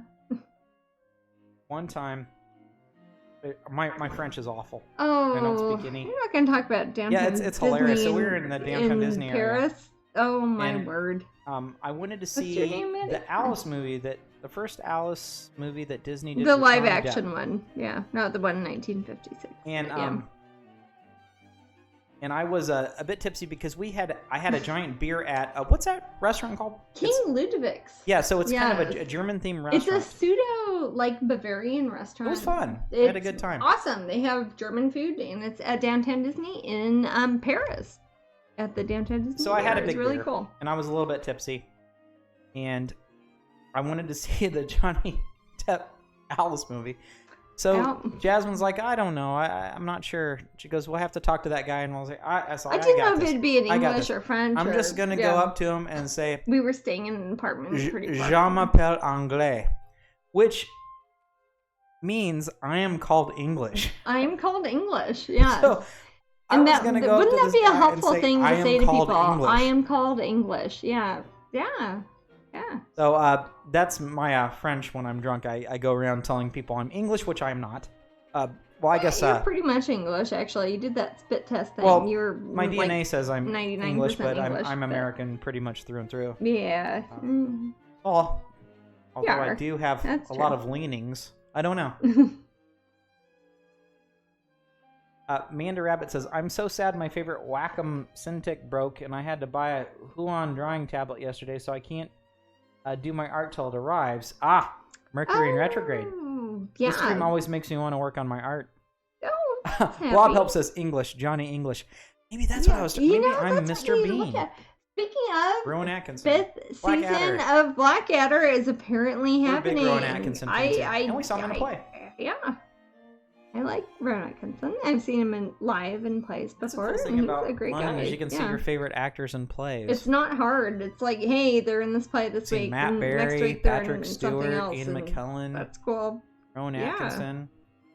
The other day we were there, and Matthew Broderick was. Oh yeah, he's there now. Actually, he's in a different play. When I was looking at a list of things to show Ellie. Yeah. There was another Matthew Broderick one, but it was sold out. Well, it wasn't the same play. How funny. It wasn't the one that had the lady from from Downton Abbey in it. It was not that one. I never thought I'm just a little poor kid from the Midwest, U.S. You don't think you're going to meet anyone. Yeah. And then you grow up and these things happen, and it's kind of funny. Yeah. Oh no, yeah, we saw I had the Harold Pinter play. We saw No Man's Land with Patrick Stewart and Ian McKellen. That was pretty great. And that was well written too. It was it's Harold Pinter. That's what he does, man. Yeah.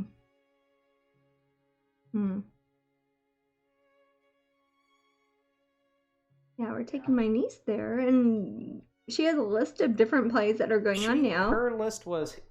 It was based off of my list that said what was available and kind of in price range. Oh, it's called Starry Messenger.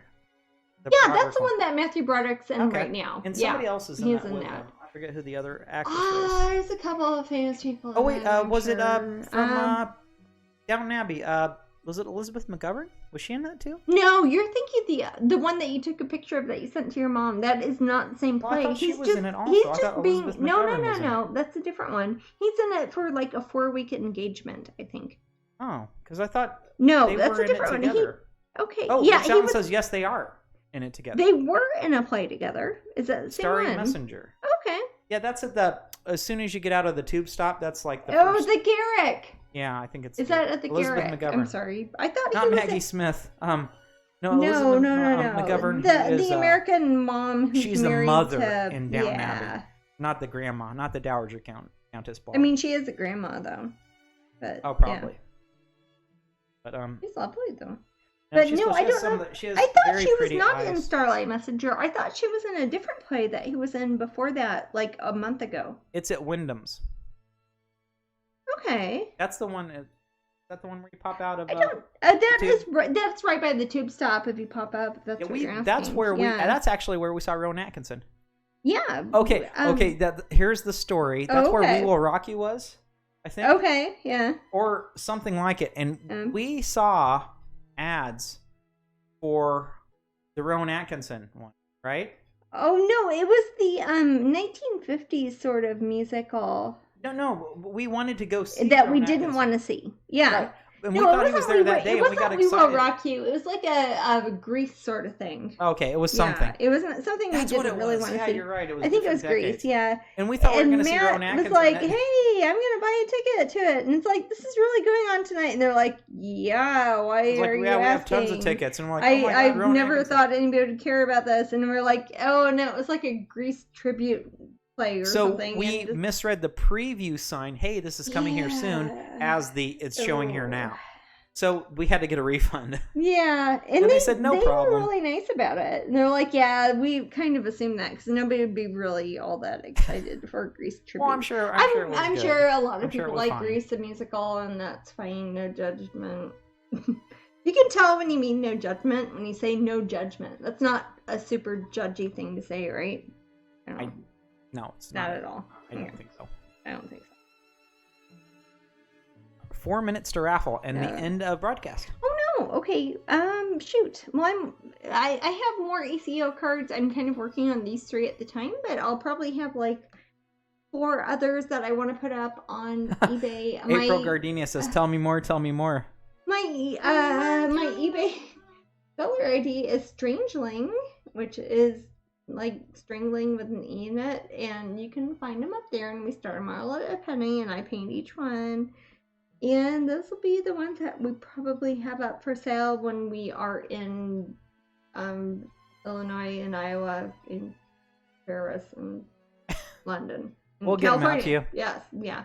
But we will get them to you eventually, but it might be a couple weeks. Now, so you'll see those up on eBay. eBay when Jasmine puts them up. Because I only make one of each one, so I can't really put them on my website. If I was to put them on my website, I don't know I'd charge for them. Because sometimes they go for like $30, and sometimes they go for like $3,000. So I don't know what to price them at. So that's why I put them at a penny, and everybody can do what they like.